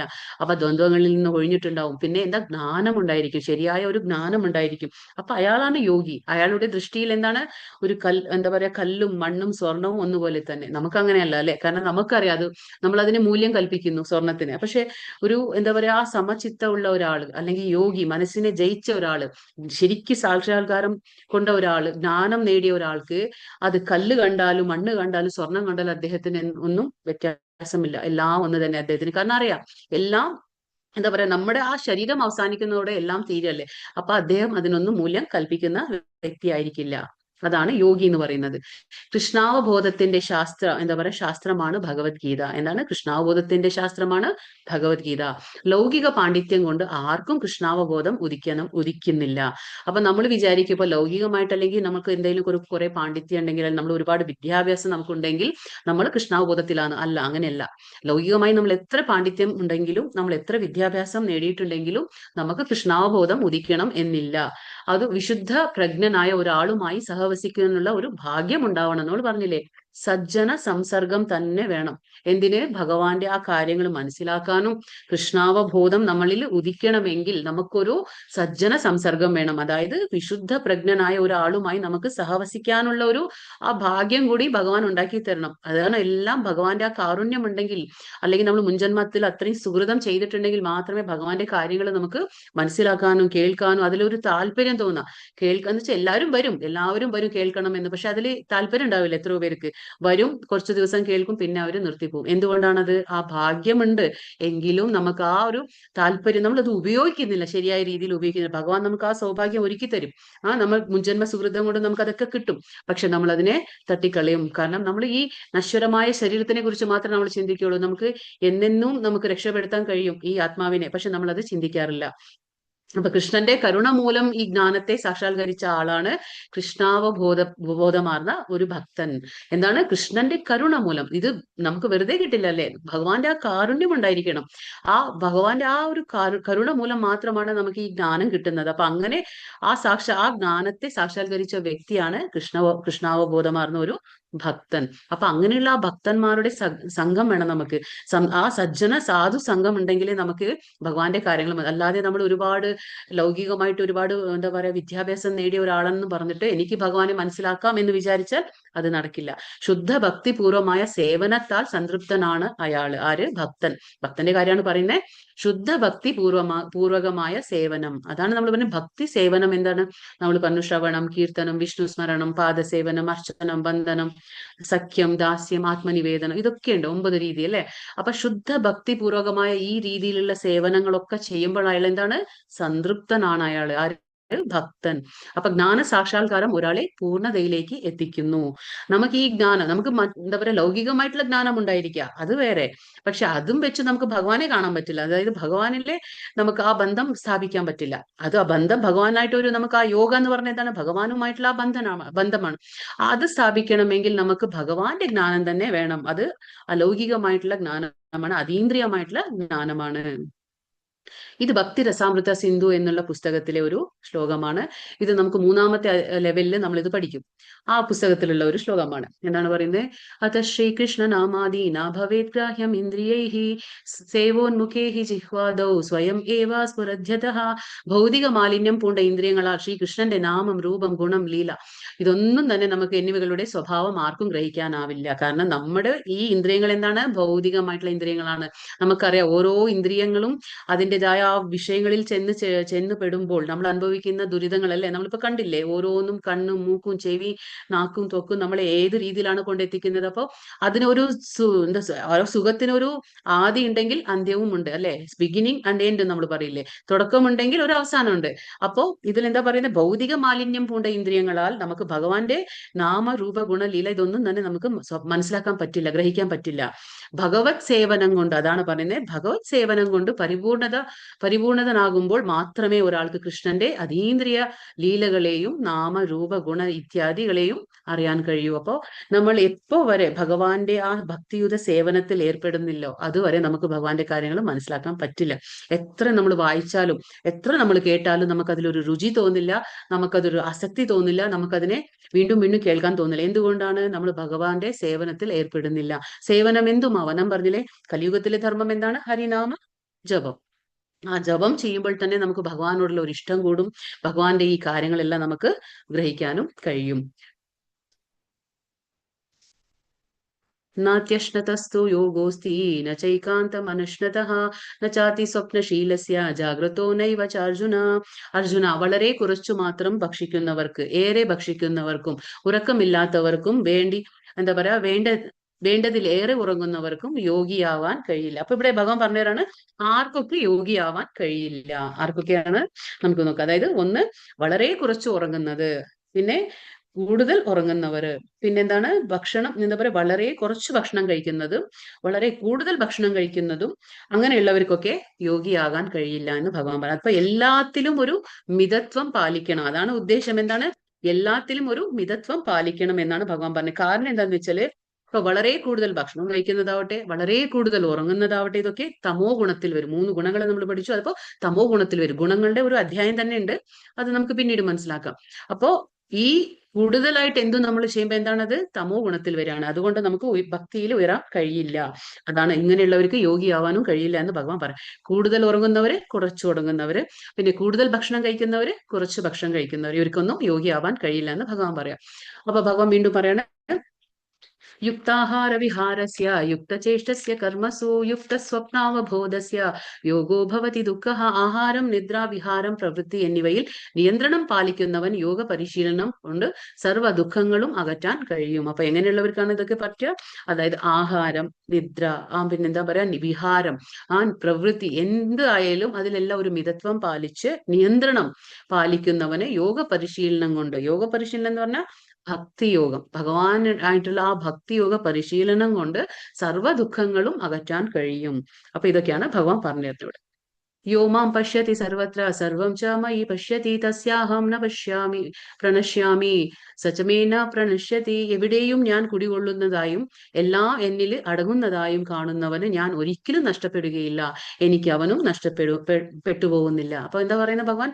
അതായത് ആരാണോ ഈ കാണുന്ന സർവ്വചരാചരങ്ങളിലും ഭഗവാന്റെ സാന്നിധ്യം ഉണ്ടെന്ന് വിചാരിക്കുന്നവൻ, അതേപോലെ ഭഗവാനിൽ എല്ലാം ഉൾക്കൊള്ളുന്നു, അതായത് ഭഗവാനിൽ തന്നെ എല്ലാം അടങ്ങുന്നു എന്ന് ചിന്തിക്കുന്നോ, അങ്ങനെയുള്ള ഒരു വ്യക്തിക്ക് ഒരിക്കലും ഞാൻ നഷ്ടപ്പെടുന്നില്ല, അതേപോലെ എനിക്ക് അവനും നഷ്ടപ്പെടുന്നില്ല എന്ന് ഭഗവാൻ പറയാണ്. അതായത് ഇപ്പൊ ഈ ചിത്രത്തിൽ നമുക്ക് ആരെ കാണുന്നത്? പ്രഹ്ലാദ് മഹാരാജാവ്. പ്രഹ്ലാദ് മഹാരാജാവ് ആരുടെ മോനാണ്? അസുര രാജാവായ ഹിരണ്യകശിപുവിന്റെ മോനാണ്. അപ്പൊ അസുരകുലത്തിലാണ് ജനനം പ്രഹ്ലാദ് മഹാരാജാവിന്റെ. എങ്കിലും തികഞ്ഞ ഒരു വിഷ്ണു ഭക്തനായിരുന്നു. അതായത് അമ്മയുടെ ഗർഭത്തിൽ ഇരിക്കുമ്പോ തന്നെ എന്താ പറയാ, നാരദ മുനി ആരാണ്? ഭഗവാന്റെ ഭക്തനാണ്. ആ നാരദ മുനിയുടെ ഒരു അനുഗ്രഹം കാരണം ഭഗവാന്റെ കാര്യങ്ങളെല്ലാം ഗർഭാവസ്ഥയിൽ തന്നെ കേൾക്കാൻ ഒരു അവസരം കിട്ടി പ്രഹ്ലാദ് മഹാരാജാവിന്. പുറത്തു വന്നപ്പോ തികഞ്ഞ ഒരു കൃഷ്ണഭക്തനായി. പക്ഷെ അച്ഛനെ എത്ര പറഞ്ഞു മനസ്സിലാക്കി കൊടുത്തിട്ടും അച്ഛൻ അസുരനായതുകൊണ്ട് ഭഗവാന്റെ കാര്യത്തിൽ യാതൊരു വിശ്വാസവും ഇല്ല. നമ്മൾ പറഞ്ഞില്ലേ, ഭഗവാനെ വിശ്വാസം വേണം അല്ലെ. സംശയദൃഷ്ടിയിൽ നമ്മൾ ഭഗവാനെ നോക്കുമ്പോൾ നമുക്ക് ഭഗവാന്റെ ഒരു കാര്യം നമുക്ക് മനസ്സിലാക്കാൻ പറ്റില്ല. അപ്പൊ അവസാനം ഭഗവാൻ എന്താ ഇവിടെ പറയുന്നത്? എല്ലായിടത്തും എന്നെ കാണുന്നവരെ, എവിടെയും എന്നെ ഞാൻ കുടികൊള്ളുന്നു എന്ന് മനസ്സിലാക്കുന്നവർക്ക് ഒരിക്കലും ഞാൻ നഷ്ടപ്പെട്ടിട്ടില്ല എന്നാ പറയുന്നത്.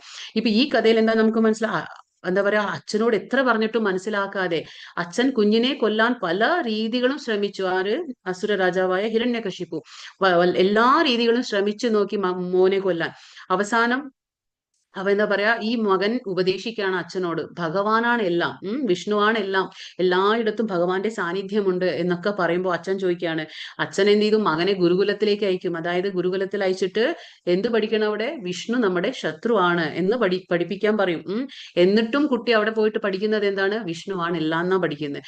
അപ്പൊ അതാണ് ഭക്തന്റെ ഒരു ഇത്. എന്താ പറയാ, എത്ര ആരെന്ത് പറഞ്ഞാലും അവന്റെ വിശ്വാസം ദൃഢമായിരിക്കും.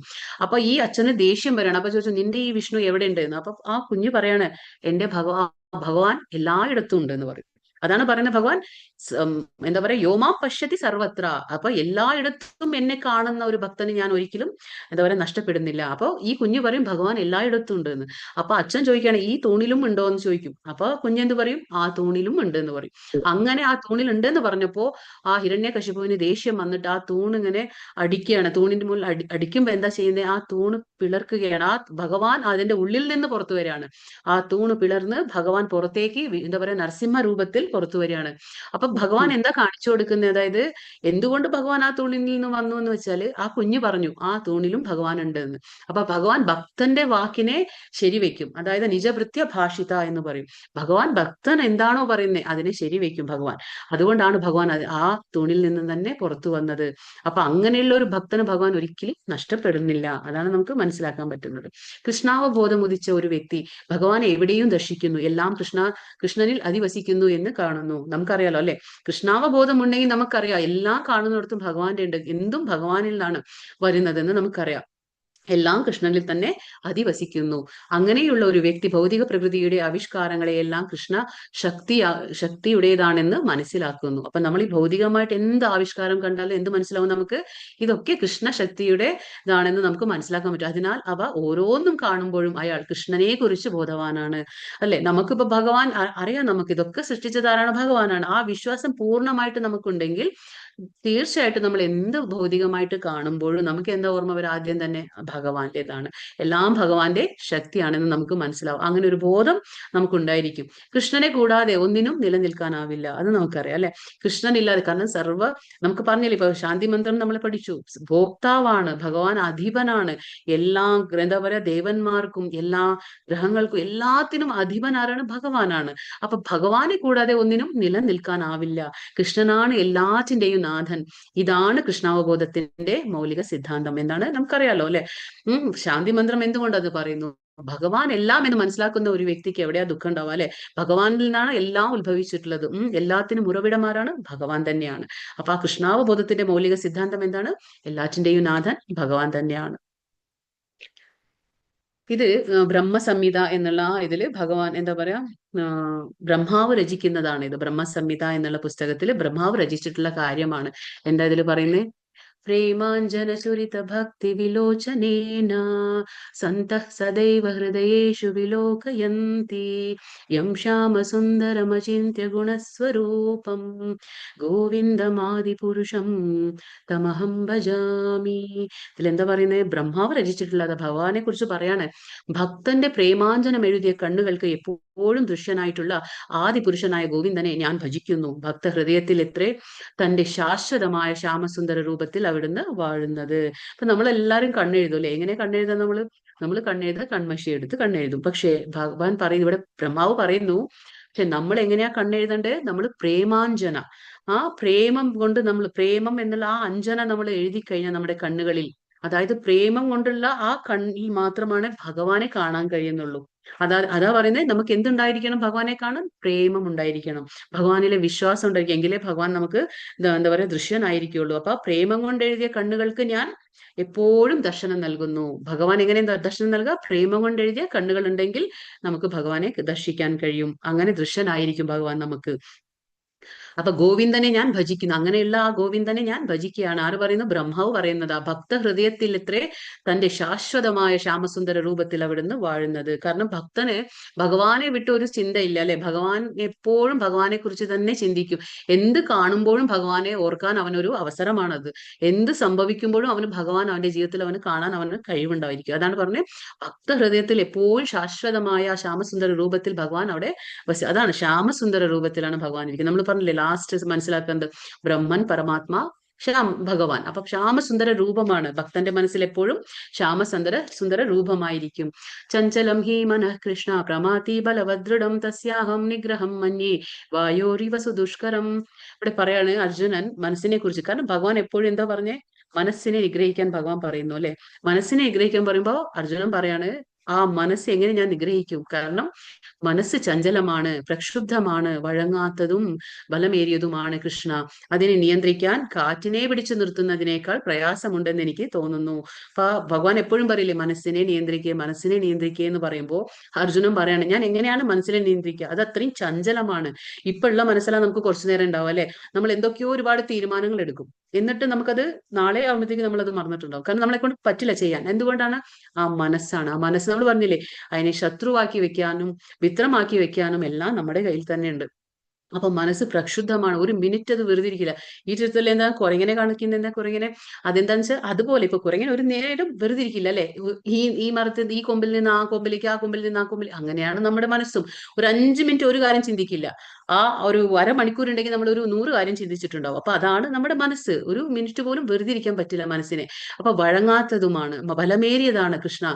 അതിനെ നിയന്ത്രിക്കാൻ കാറ്റിനെ പിടിച്ചു വേണമെങ്കിൽ ഞാൻ നിർത്താം, പക്ഷെ എനിക്ക് ഈ മനസ്സിനെ നിർത്താൻ പറ്റുമെന്ന് എനിക്ക് തോന്നുന്നില്ല എന്ന് അർജുനൻ പറയാണ്. ഇതെന്തിനാ ഭഗവാൻ എപ്പോഴും പറയില്ലേ മനസ്സിനെ നിയന്ത്രിക്കാൻ? അപ്പൊ പറയാനതാണ്. ഇപ്പൊ പിന്നെ ഈ കലിയുഗം തുടങ്ങുന്ന സമയത്ത് എന്താ പറയാ, നാരദനും പിന്നെ നമ്മുടെ ആ വിഷ്ണുവായിട്ട് ഒരു സംവാദം ഉണ്ടാവും. പത്മപുരാണത്തിൽ ഇതുണ്ട്.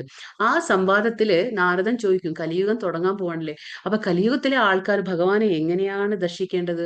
ഭഗവാനെ എവിടെയാണ് കാണാൻ കലിയുഗത്തിലെ ആൾക്കാർക്ക് എന്ന് പറയുമ്പോൾ ഭഗവാൻ പറയുന്നു, നാഹം തിഷ്ഠാമി വൈകുണ്ഠേ യോഗിനാം ഹൃദയേ നച്ച തത്ര തിഷ്ഠാമി നാരദ യത്ര ഗായന്തി മദ്ഭക്താഹ. അത് പറയുന്നു, അതായത് ഞാൻ എന്താ പറയാ, ഞാൻ വൈകുണ്ഠത്തിലും ഇല്ല. എങ്ങനെ കാണാൻ കഴിയുമെന്ന് പറഞ്ഞപ്പോ ഭഗവാൻ പറയാണ്, ഞാൻ വൈകുണ്ഠത്തിലും ഉണ്ടാവില്ല, ഞാൻ യോഗികളുടെ ഹൃദയത്തിലും ഇല്ല. അതായത് യോഗികൾ നമ്മളിപ്പോ പറഞ്ഞില്ലേ മനസ്സിലെ പരമാത്മാഭാവത്തിൽ ഭഗവാനെ ധ്യാനിക്കുന്നു, ഞാൻ അവരുടെ ഹൃദയത്തിലും ഉണ്ടാവില്ല. കലിയുഗത്തിൽ എങ്ങനെയാണ് ഭഗവാനെ കിട്ടുക? തത്ര തിഷ്ഠാമി നാരദ യത്ര ഗായന്തി മദ്ഭക്താഹ. അതായത് എന്റെ ഭക്താഹ മദ്ഭക്താഹ എന്ന് പറഞ്ഞാൽ എന്റെ ഭക്തന്മാർ എവിടെയാണോ എന്നെ കുറിച്ച് ചർച്ച ചെയ്യപ്പെടുന്നത്, അത് എന്റെ കാര്യങ്ങൾ ചർച്ച ചെയ്യപ്പെടുന്നത് എവിടെയാണോ എന്റെ ഭക്തന്മാർ എന്നെ കുറിച്ച് ചിന്തിക്കുന്നത് സംസാരിക്കുന്നത് ഉണ്ടാവും, ആ സ്ഥലത്ത് ഞാൻ ഉണ്ടായിരിക്കുമെന്ന് ഭഗവാൻ പറഞ്ഞു കൊടുക്കുകയാണ്. അപ്പൊ ഇവിടെ എന്താണ്, മനസ്സിനെ കുറിച്ച് നമ്മൾ മനസ്സിലാക്കില്ലേ, മനസ്സിനെ കൺട്രോൾ ചെയ്യാൻ വളരെ ബുദ്ധിമുട്ടാണെന്ന് അർജുനൻ ഭഗവാനോട് പറയാണ്. കാറ്റിനെ വേണമെങ്കിൽ ഞാൻ പിടിച്ചെടുത്തും, പക്ഷെ മനസ്സിനെ പറ്റില്ല. ഇപ്പൊ ഇവിടെ എന്താണ് കാണുന്നത്, നമ്മൾ ഇത് കഥ ഞാൻ നേരത്തെ പറഞ്ഞു, അർജുനൻ ദ്രൗപദി സ്വയംവരത്തില് മുകളിൽ കറങ്ങിക്കൊണ്ടിരിക്കുന്ന ആ മത്സ്യത്തിന്റെ കണ്ണിലേക്ക് താഴെ നിഴൽ നോക്കിക്കൊണ്ട് അമ്പെയ്യുന്ന ഒരിത്. എന്താണ്, അർജുനൻ അത്രയും നല്ലൊരു ശിഷ്യനായിരുന്നു, ബുദ്ധിശാലിയായ ഒരു ശിഷ്യനാണ്. ആരുടെ? ദ്രോണാചാര്യരുടെ. ഇപ്പൊ ഈ ചിത്രത്തിൽ നമുക്ക് കാണാം ദ്രോണാചാര്യരാണ്, അത് അർജുനനാണ്. അപ്പൊ അർജുനന് ബാല്യത്തിൽ തന്നെ നല്ലൊരു എന്താ പറയുക നിശ്ചയദാർഢ്യമുള്ള ഒരു വ്യക്തിയായിരുന്നു അർജുനൻ. അപ്പൊ അർജുനന്റെ മനസ്സ് നല്ലതുപോലെ ഏകാഗ്രമായിട്ട് വെക്കാനുള്ള ഒരു കഴിവ് അർജുനൻ ഉണ്ടായിരുന്നു. പക്ഷെ ഈ യുദ്ധത്തിലെ കാഴ്ചയിൽ കാണുമ്പോൾ എന്താണ്, ആ മനസ്സിനെ വിട്ടുകൊടുക്കുകയാണ്. അതാണ് പറയുന്നത്, നമ്മൾ മനസ്സ് നമ്മുടെ കയ്യിലാണ്, നമ്മുടെ കയ്യിൽ വെക്കുമ്പോൾ മാത്രമേ നമുക്ക് ജയം ഉണ്ടായിരിക്കുള്ളൂ. അപ്പൊ ഇവിടെ എന്താണ്, അർജുനനോട് പാണ്ഡവന്മാരോട് ദ്രോണാചാര്യർ പറയാണ്, ഒരു പക്ഷിയെ കാണിച്ചു കൊടുത്ത് പക്ഷിയുടെ കണ്ണിലേക്ക് അമ്പെയ്യാൻ പറയുമ്പോ അവരെല്ലാം അതിൽ എന്താ പറയാ വിജയിക്കാൻ കഴിയില്ല, അവർക്കൊന്നും അത് സാധിക്കില്ല. കാരണം എന്താന്ന് വെച്ചാൽ അവരുടെ ശ്രദ്ധ ഇപ്പൊ പക്ഷിയുടെ കണ്ണിലേക്ക് അമ്പെയ്യാന്ന് പറയുമ്പോൾ അവർക്ക് പലതും ചുറ്റുവട്ടത്തുള്ളത് കാണുന്നുണ്ട്. അപ്പൊ അവർക്ക് അത് ആ ശ്രദ്ധ കേന്ദ്രീകരിക്കാൻ പറ്റുന്നില്ല. പക്ഷെ നേരം മറിച്ച് അർജുനനെ കൊണ്ട് സാധിച്ചു. കാര്യം എന്താന്ന് വെച്ചാൽ അർജുനനോട് ചോദിച്ചപ്പോൾ അർജുനൻ പറയുന്നത് എന്താണ്, എനിക്ക് ആ പക്ഷിയുടെ കണ്ണല്ലാതെ വേറൊന്നും കാണാൻ കഴിയുന്നില്ല ഗുരുദേവ എന്ന് അർജുനൻ പറയുന്നത്. അതായത് എന്താണോ പറഞ്ഞേ ആ കാര്യമല്ലാതെ വേറെ ഒന്നിലും അർജുനന്റെ ശ്രദ്ധ വ്യതിചലിക്കുന്നില്ല. ആ പറഞ്ഞ കാര്യത്തിൽ മാത്രമാണ് ശ്രദ്ധ അർജുനൻ കേന്ദ്രീകരിച്ചിട്ടുള്ളത്. അപ്പൊ അങ്ങനെ ആയിരിക്കണം നമ്മുടെ ഭക്തിയിലെ ശ്രദ്ധ എന്ന് പറഞ്ഞാൽ കൃഷ്ണൻ മാത്രം. കൃഷ്ണനോടുള്ള ആ ഭക്തിയിലെ ശ്രദ്ധ വ്യതിചലിക്കാൻ പാടില്ല. ചലിച്ചാൽ എന്താണ്, നമുക്ക് ആ ശ്രദ്ധ കേന്ദ്രീകരിക്കാൻ പറ്റില്ല.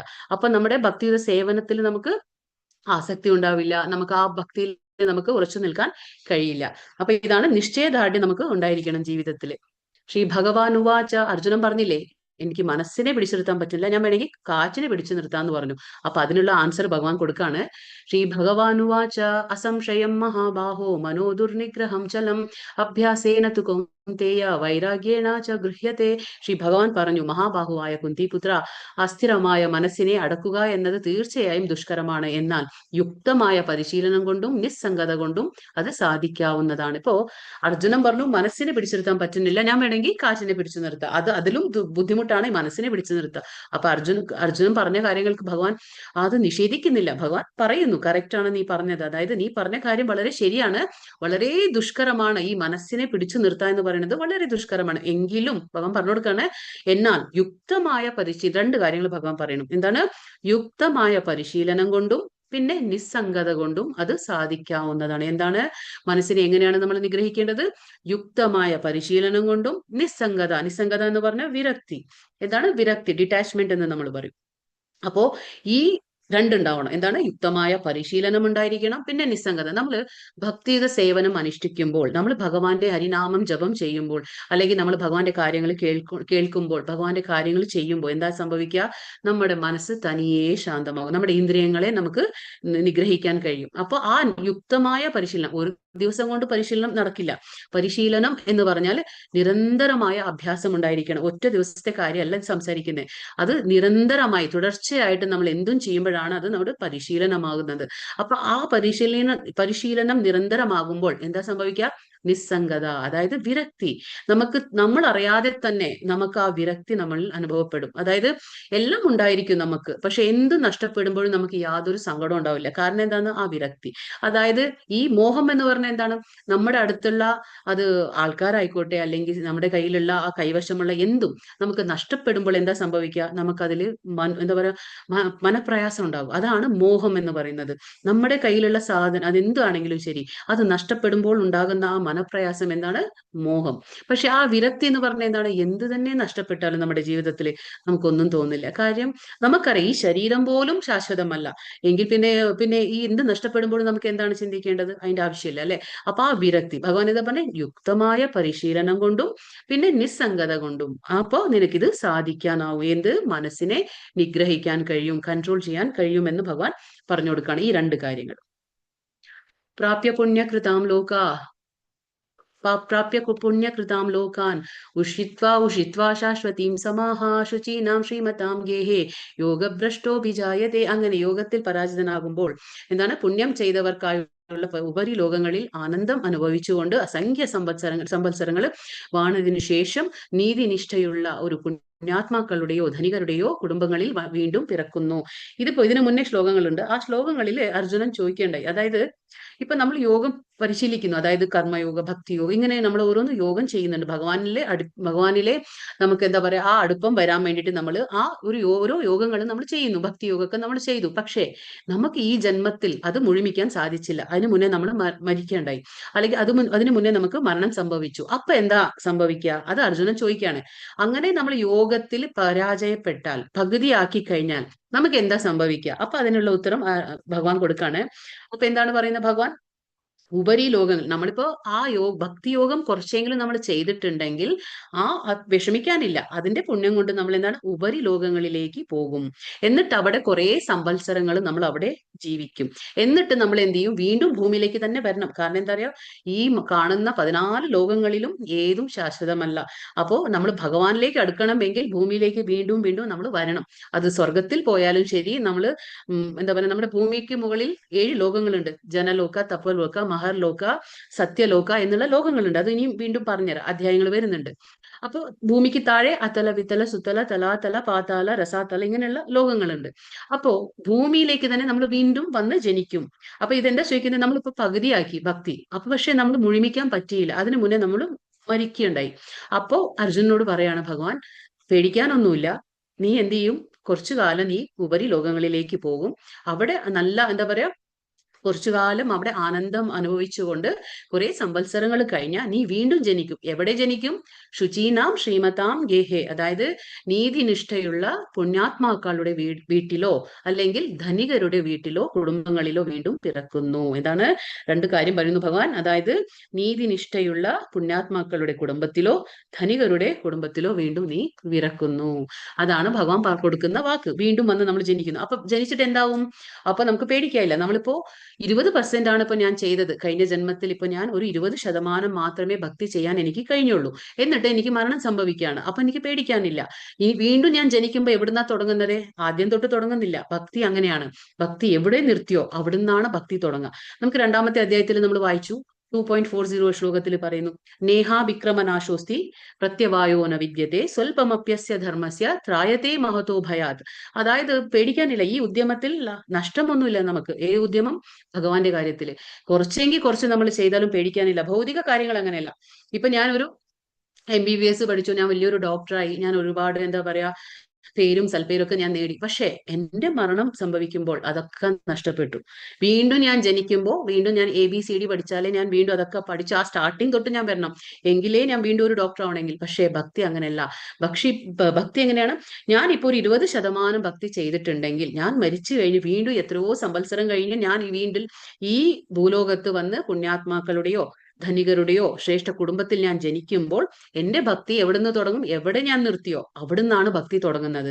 അപ്പൊ നമുക്കിതില് വിഷമിക്കാനില്ല എന്ന് ഭഗവാൻ പറഞ്ഞു കൊടുക്കാണ്. ഇത് ഈ ചാപ്റ്ററിലത്തെ ലാസ്റ്റ് ശ്ലോകമാണ്. വളരെ ഇമ്പോർട്ടന്റ് ആയിട്ടുള്ള ശ്ലോകമാണിത്. യോഗീനാമപി സർവേഷാം മദ്ഗതേനന്തരാത്മനാ ശ്രദ്ധാവാൻ ഭജതേ യോ മാം സമേയുക്ത തമോ മതാഃ. എന്താ പറയുന്നത് ഭഗവാൻ? പൂർണ്ണ വിശ്വാസത്തോടെ, അതായത് ആരാണ് ഉത്തമ യോഗി? ഭഗവാൻ പറഞ്ഞു കൊടുക്കാണ് ആരാണ് ഉത്തമ യോഗി. അതാണ് ആൻസർ പറഞ്ഞു കൊടുക്കുക. യോഗികളിൽ വെച്ച് ഉത്തമ യോഗി ആരാണ്? പൂർണ്ണ വിശ്വാസത്തോടെ എപ്പോഴും എന്നിൽ തന്നെ നിലകൊള്ളുകയും എന്നെ തന്നെ ധ്യാനിച്ചുകൊണ്ട് പ്രേമപൂർവ്വം എന്റെ ദിവ്യ സേവനത്തിൽ ഏർപ്പെട്ടുകൊണ്ടിരിക്കുകയും ചെയ്യുന്നവനാണ് എല്ലാ യോഗികളിലും വെച്ച് അത്യുത്തമ യോഗി. അതായത് കർമ്മയോഗി, ജ്ഞാനയോഗി, ധ്യാനയോഗി, ഭക്ത എന്ന് പറയും. അപ്പൊ അങ്ങനെ ആരാണിത്? ഭക്തനെ കുറിച്ച് പറയുന്ന കാര്യങ്ങളാണ്. അപ്പൊ എല്ലാ യോഗികളിലും വെച്ച് അത്യുത്തമ യോഗിയും അവനാണ്. ആര്? പൂർണ്ണ വിശ്വാസത്തോടെ. ആദ്യത്തെ പോയിന്റ് എന്താണ്? പൂർണ്ണ വിശ്വാസത്തോടെ എപ്പോഴും എന്നിൽ തന്നെ നിലകൊള്ളുകയും ചെയ്യുന്നവൻ. പിന്നെ എപ്പോഴും എന്നെ തന്നെ ധ്യാനിച്ച് പ്രേമപൂർവം ഭഗവാന്റെ ദിവ്യ സേവനങ്ങളിൽ ഏർപ്പെടുന്നവൻ, അവനാണ് ഉത്തമ യോഗി എന്ന് ഭഗവാൻ ഇവിടെ പറഞ്ഞു കൊടുക്കുകയാണ്. എന്നോട് ദൃഢമായ യോഗത്തിൽ ബന്ധപ്പെട്ടിരിക്കുന്നവനും അവനാണ്. ഇതാണ് എന്റെ അഭിപ്രായമെന്ന് ഭഗവാൻ പറഞ്ഞു കൊടുക്കുകയാണ് ഇവിടെ. ഇപ്പൊ നമ്മൾ പറഞ്ഞു സത്യയുഗം എന്താണ്? ഓരോ യുഗങ്ങൾ പറഞ്ഞു. സത്യയുഗത്തില് എന്താണ്? അവിടുത്തെ യുഗധർമ്മം എന്താണ്? ധ്യാനമായിരുന്നു. ത്രേതായുഗം വരുമ്പോൾ എന്താണ്? അവിടുത്തെ യുഗധർമ്മം മാറി, അവിടെ യജ്ഞമായി. പിന്നെ ദ്വാപര യുഗം വരുമ്പോൾ അവിടെ യുഗധർമ്മം എന്തായി? വിഗ്രഹാരാധനായി. പിന്നെ കലിയുഗത്തിൽ എന്താണ് യുഗധർമ്മം? ഹരിനാമ സങ്കീർത്തനം. ഇതാരാണ് ഈ ചിത്രത്തിൽ കാണുന്നത്? ചൈതന്യ മഹാപ്രഭു. നമ്മൾ പറഞ്ഞില്ലേ കലിയുഗത്തിലെ കൃഷ്ണ അവതാരം ഭഗവാൻ രഹസ്യമായ അവതാരമാണ്. എല്ലാവർക്കും ഈ അവതാരത്തെ കുറിച്ച് അറിവില്ല. വിഷ്ണു സഹസ്രനാമത്തിലും ഈ അവതാരത്തെ കുറിച്ച് പറയുന്നുണ്ട്. എന്താ പറയാ, ഹേമാങ്കോ എന്താ പറയാ, ആ ഒരു ലൈൻ വരുന്നുണ്ട് ഇതില്. വരാങ്കശ്ചന്ദനാങ്കതിന്ന്. ഇത് ഗൗരവർണ്ണമാണ്. ആര്? ഭഗവാന്റെ എന്താണ് നിറം? കറുത്തതല്ലെങ്കിൽ ഇതാണ് നിറം ഗൗരവർണ്ണം എന്ന് പറയും. അതായത് ആ ഒരു ഗോൾഡൻ കളർ എന്ന് പറയാം നമ്മൾ. ആ സ്വർണ്ണ നിറത്തിലാണ് ഭഗവാൻ അവതരിക്കുന്നത്. രഹസ്യമായ അവതാരമാണ് ഭഗവാന്റെ.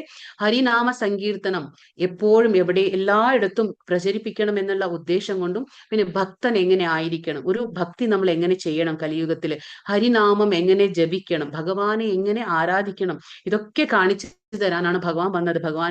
ഭഗവാനിലേക്ക് എങ്ങനെ നമ്മൾ അടുക്കണം എന്ന് കാണിച്ചു തരാനും കൂടിയാണ് ഭഗവാൻ ഈ അവതാരം എടുത്ത് വന്നത്. ഹരേർ നാമ ഹരേർ നാമൈവ കേവലം കലോ നാസ്തൈവ ഗതിരന്യഥ. അപ്പൊ ഇവിടെ എന്താ പറയുന്നേ? ഹരിനാമമല്ലാതെ കലിയുഗത്തിൽ വേറെ ഒരു ഗതിയുമില്ല നമുക്ക്. അപ്പൊ എന്ത് കാര്യവും നമ്മൾ ആവർത്തിച്ച് 3 തവണ പറയുന്നുണ്ടെങ്കിൽ ശാസ്ത്രത്തിൽ അത് അത്രയ്ക്കധികം സത്യമായിട്ടുള്ള കാര്യങ്ങളായിരിക്കും. ഇപ്പൊ കലിയുഗത്തിൽ ഹരിനാമമല്ലാതെ വേറെ ഒരു വഴിയും ഇല്ല. കാരണം എന്താന്ന് വെച്ചാൽ മറ്റുള്ളതൊന്നും നമുക്ക് പ്രായോഗികമല്ല. കാരണം സത്യയുഗത്തിലോ ത്രേതായുഗത്തിലോ ദ്വാപരയുഗത്തിലോ ചെയ്തതൊന്നും നമ്മൾ കലിയുഗത്തിൽ ചെയ്യാൻ സാധിക്കില്ല. അത് പറഞ്ഞിട്ടുള്ളതുമല്ല. കലിയുഗത്തിൽ എന്താണ് പറഞ്ഞിട്ടുള്ളത്? ഹരിനാമം മാത്രം. അപ്പൊ അത് ചെയ്താൽ മാത്രമേ നമുക്ക് ഈ ഭൗതിക കൽമഷങ്ങളിൽ നിന്ന് നമുക്ക് മുക്തി നേടാൻ കഴിയുള്ളൂ. അപ്പൊ മൂല്യമായ മനുഷ്യജന്മം നമ്മൾ പാഴാക്കി കളയരുത്. അപ്പൊ കലിയുഗത്തിലെ യുഗധർമ്മം ഹരിനാമ സങ്കീർത്തനം, ജപത്തിന്റെ കാര്യം പറയും. അപ്പൊ ഇവിടെ 2 കാര്യം എന്താണ് ഈ ചിത്രത്തിൽ കാണുന്നത്? നമ്മളിവിടെ സ്റ്റെയർ കേസ് കാണാണ്ട്, ലിഫ്റ്റ് കാണാണ്ട്. അപ്പോ ഇപ്പൊ നമുക്കൊരു എന്താ പറയാ 10ാമത്തെ ഫ്ലോറിലേക്ക് പോകണം, അല്ലെങ്കിൽ 15ാമത്തെ ഫ്ലോറിലേക്ക് പോകണമെങ്കിൽ നമ്മൾ എന്താണ് ഉപയോഗിക്കുക? ലിഫ്റ്റല്ലേ ഉപയോഗിക്കുക. കാരണം ലിഫ്റ്റിൽ കയറി നമ്മൾ ഒരു ബട്ടൺ പ്രസ് ചെയ്യുമ്പോഴത്തേക്കും നമ്മൾ 10ാമത്തെ നിലയിലെത്തി, അല്ലെ? അല്ലെങ്കിൽ 15ാമത്തെ നിലയിലേക്ക് എത്താം. എത്ര എളുപ്പത്തിലാണ് നമ്മൾ പോകുന്നത്. പക്ഷെ നേരെ മറിച്ച് ഞാൻ പടി കയറി വരാം, അല്ലെങ്കിൽ ഞാൻ സ്റ്റെയർ കേസ് പിടിച്ചു വരാന്ന് പറയുമ്പോൾ എത്തുമായിരിക്കും, പക്ഷെ അത്രയും പ്രയാസമേറിയതാണ്, ഒരുപാട് സമയം എടുക്കും. അപ്പൊ അങ്ങനെയുള്ള കാര്യം. അപ്പൊ മറ്റുള്ള യോഗങ്ങൾ ഇങ്ങനെയാണെങ്കിൽ ഭക്തി യോഗം എങ്ങനെയാണ്?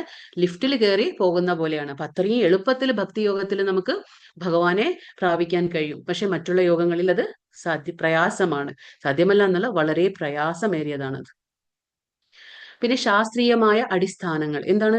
എല്ലാവരും ഇപ്പൊ നമ്മൾ എന്തെങ്കിലും ഒരു കാര്യം പറയുമ്പോൾ മറ്റുള്ള കാര്യങ്ങളിൽ നമുക്ക് സംശയം ഉണ്ടാവില്ല. പക്ഷെ ഭഗവാന്റെ കാര്യങ്ങൾ നമ്മൾ പറയുമ്പോൾ എല്ലാവർക്കും സംശയമാണ്. ഇത് എവിടെ ഉണ്ട്? ഇതിങ്ങനെ ആര് പറഞ്ഞു? ഇതിങ്ങനെ ഉണ്ടോ? ഇതിങ്ങനെയൊക്കെ എഴുതിയിട്ടുണ്ടോ?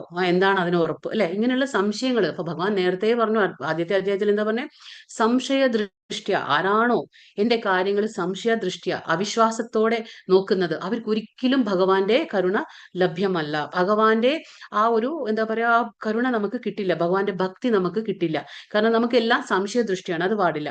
പക്ഷെ ശാസ്ത്രീയമായ അടിസ്ഥാനങ്ങൾ കൂടിയുണ്ട്. ഇപ്പൊ അങ്ങനെയുള്ള ആൾക്കാർക്ക് വിഷമിക്കാനില്ല, എല്ലാ ശാസ്ത്രീയമായിട്ടുള്ള അടിസ്ഥാനങ്ങളും ഉണ്ട്.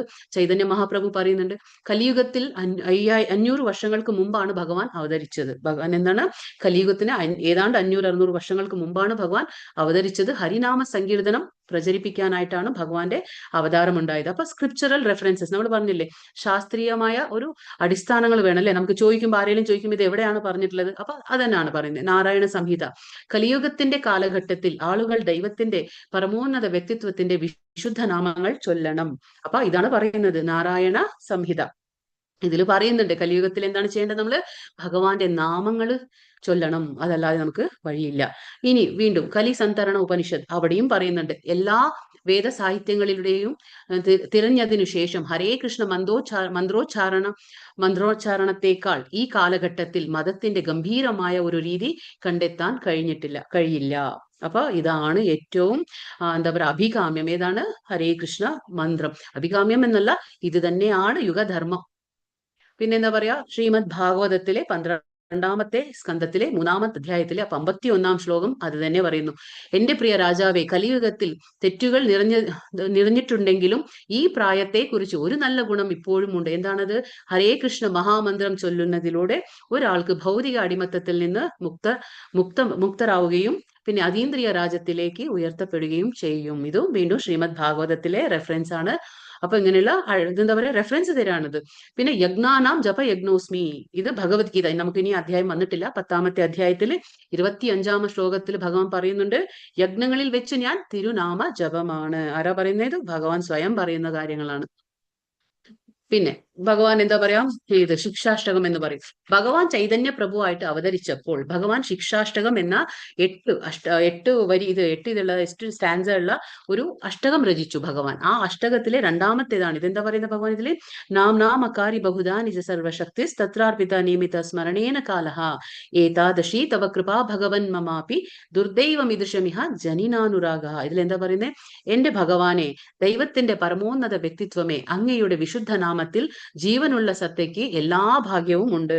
അതിനാൽ അങ്ങയ്ക്ക് കൃഷ്ണ, ഗോവിന്ദ എന്നിങ്ങനെ നിരവധി പേരുകളുണ്ട്. അങ്ങയുടെ എല്ലാ കഴിവുകളും ആ പേരുകളിൽ നിക്ഷേപിച്ചു. അവിടെ അവ ഓർമ്മിക്കുന്നതിനുള്ള കഠിനവും അതിവേഗത്തിലുള്ളതുമായ നിയമങ്ങൾ ഇല്ല. അതായത് എന്താ പറയുന്നത്? ഹാർഡ് ആൻഡ് ഫാസ്റ്റ് റൂൾസ് എന്ന് നമ്മൾ പറയില്ലേ. അപ്പൊ ഈ നാമജപത്തിന് യാതൊരു നിയമങ്ങളും ബാധകമല്ല. ചില നിയമങ്ങളുണ്ട്, പക്ഷെ അങ്ങനെ കഠിനമായ യാതൊരു നിയമങ്ങളും ഇല്ല. കാരണം എന്താണെന്ന് വെച്ചാൽ നമുക്കിപ്പോ എല്ലാം നമ്മൾ കേട്ടിട്ടുള്ള എന്താ, ഹരേ രാമ രാമ രാമ ഹരേ ഹരേ, അതല്ലേ. പക്ഷെ ഹരേ രാമ എന്ന് നമ്മൾ പറയുമ്പോൾ അത് വേദമന്ത്രമാണ്. അപ്പൊ വേദമന്ത്രം നമ്മൾ ഉച്ചരിക്കുമ്പോൾ നമ്മൾ ശ്രദ്ധയോടെ വേണം. ഒരുപാട് നിയമങ്ങളുണ്ട് അതിന്. അത് താരക മന്ത്രമാണ്. അപ്പൊ അതിന് ആ നിയമങ്ങളെല്ലാം കലിയുഗത്തിൽ പാലിക്കാൻ പറ്റി എന്ന് വരില്ല. അപ്പൊ അതുകൊണ്ടാണ് ചൈതന്യ മഹാപ്രഭു കരുണ അവതാരമാണ്. ആ കലിയുഗത്തിലെ ആൾക്കാർക്ക് വേണ്ടിയിട്ട് ആ ഭഗവാൻ ഹരേ കൃഷ്ണ മന്ത്രമാണ് കൊണ്ടുവന്നത്. ഹരേ കൃഷ്ണ. അപ്പൊ ഈ മന്ത്രത്തിന് കഠിനമായ യാതൊരു എന്താ പറയാ റൂൾസ് നമ്മൾ പറയില്ല, നിയമങ്ങളൊന്നും ഇല്ല എന്ന് പറയാണ്. അപ്പൊ ഡൂസ് ഓഫ് ചാൻറ്റിങ് എന്താണ്? ചാൻറ്റിങ് എങ്ങനെ ചെയ്യണം? ചാൻറ്റിങ് എന്ന് പറഞ്ഞാൽ ഹരിനാമ ജപം എങ്ങനെ ചെയ്യണം? മഹാമന്ത്രം ചൊല്ലുന്നതിനാണ് ചെയ്യേണ്ടത്. എന്താണ്? ഹരേ കൃഷ്ണ മന്ത്രം ചൊല്ലാൻ തുടങ്ങുന്നതിന് മുമ്പ് പഞ്ചതത്വ മന്ത്രം ചൊല്ലുക. എങ്ങനെ ചൊല്ലണം? ഇതാണ് പഞ്ചതത്വ. എന്താണ് പഞ്ചതത്വ എന്ന് പറഞ്ഞാൽ? പഞ്ച എന്ന് പറഞ്ഞാൽ 5 തത്വങ്ങൾ. 5 തത്വങ്ങളെ നമ്മൾ പ്രണമിച്ചുകൊണ്ട് വേണം ഹരേ കൃഷ്ണ മന്ത്രം ചൊല്ലാൻ. എന്താണിത്? ജയ ശ്രീ കൃഷ്ണ ചൈതന്യ പ്രഭു നിത്യാനന്ദ ശ്രീ അദ്വൈത ഗദാധര ശ്രീവാസാദി ഗൗര ഭക്തവൃന്ദ. അപ്പൊ ഇതാണ് പഞ്ചതത്വ മന്ത്രം. ഇത് കഴിഞ്ഞിട്ടാണ് നമ്മൾ ഹരേ കൃഷ്ണ കൃഷ്ണ കൃഷ്ണ എന്ന് പറഞ്ഞു. അപ്പൊ ഇതിൽ ആരാണ് ഈ കാണുന്നത് 5 പേര്?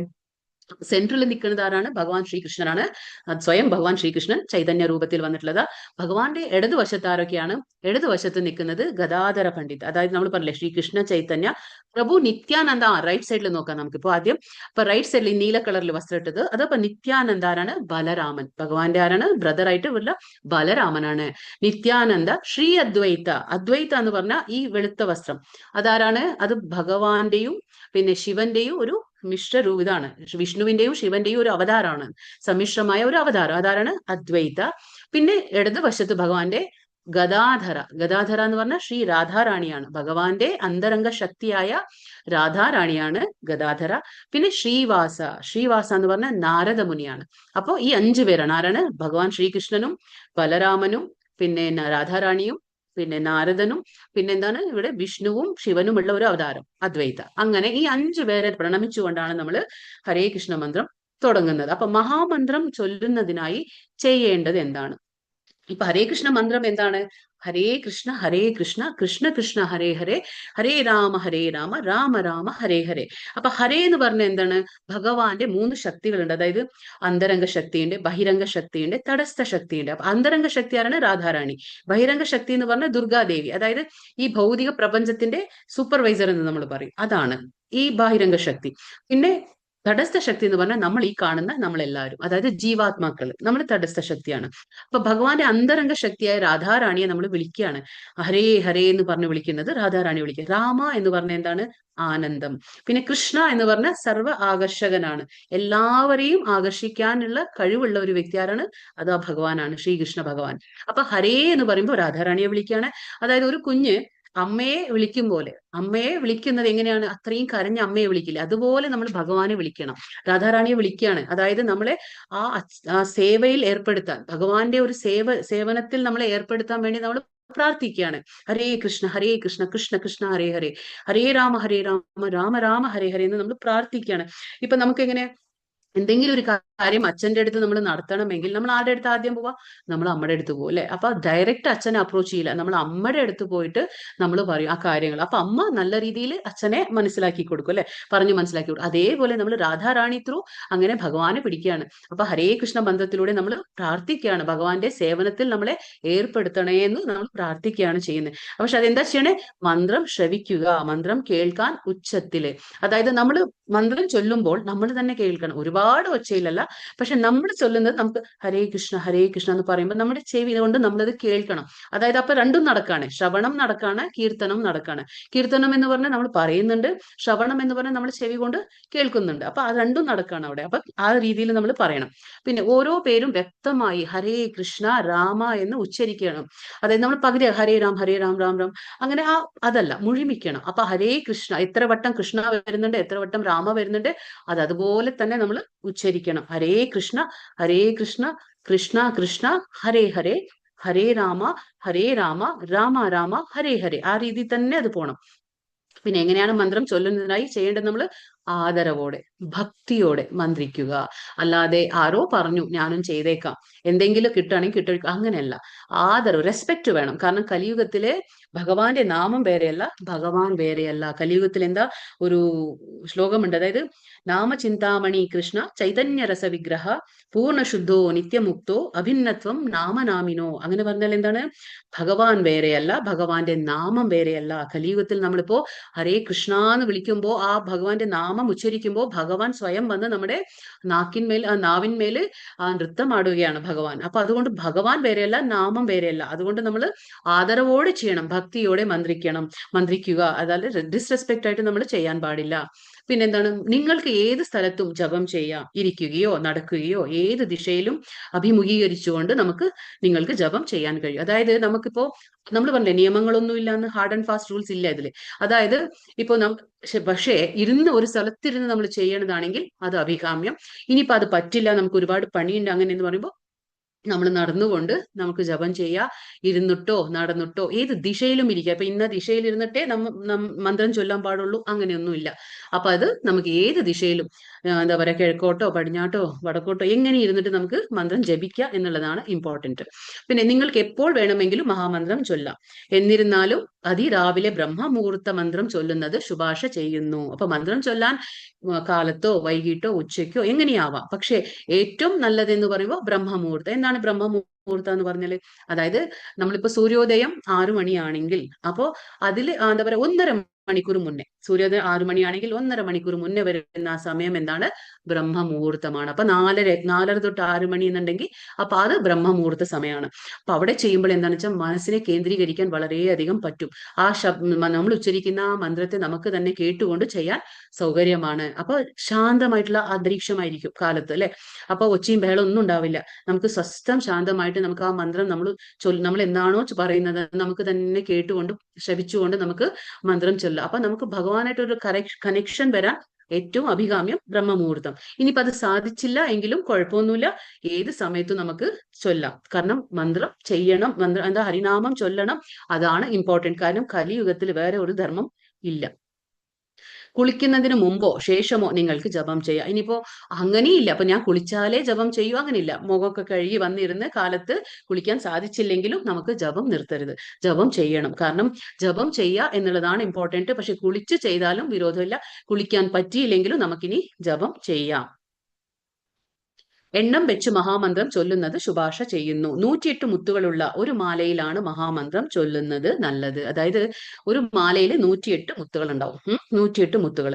അപ്പൊ ആ 108 മുത്തുകളുള്ള ആ മാലയിൽ നമ്മൾ ചൊല്ലണം. കാരണം നമ്മൾ ഇങ്ങനെ കയ്യിൽ ഇങ്ങനെയൊക്കെ ചൊല്ലുമ്പോ എന്താണ്, അത് കണക്ക് കിട്ടില്ല. അപ്പൊ ഒരു 108 എന്ന് പറഞ്ഞാൽ 108 ഉപനിഷത്തുകളുണ്ട്, 108 ഗോപികമാരുണ്ട് കൃഷ്ണന്റെ, അങ്ങനെയുള്ള ഒരു ഇതാണത്.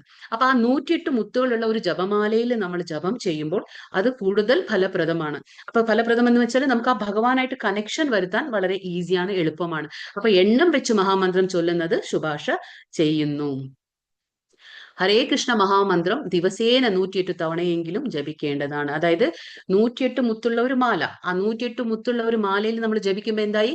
ഒരു നാമജപമായി. ഒരു നാമജപം എന്ന് പറഞ്ഞാൽ 108 പ്രാവശ്യം നമ്മൾ ആ ഹരേ കൃഷ്ണ മന്ത്രം ചൊല്ലി. അപ്പൊ ഓരോ മുത്തിലും ആ മന്ത്രം മുഴുമിക്കണം. 108 എന്ന് പറഞ്ഞാൽ ഓരോ മുത്തിലും നമ്മൾ ആ ഹരേ കൃഷ്ണ കൃഷ്ണ കൃഷ്ണ ഹരേ ഹരേ, ഹരേ രാമ രാമ രാമ ഹരേ ഹരേ എന്ന് പറഞ്ഞ് നമ്മൾ അങ്ങനെ മുഴുമിക്കുകയാണ് ചെയ്യുന്നത്. പിന്നെ എന്തൊക്കെ ചെയ്യാൻ പാടില്ല? മഹാമന്ത്രത്തിന്റെ ഒരു ഭാഗം മാത്രം ചൊല്ലരുത്.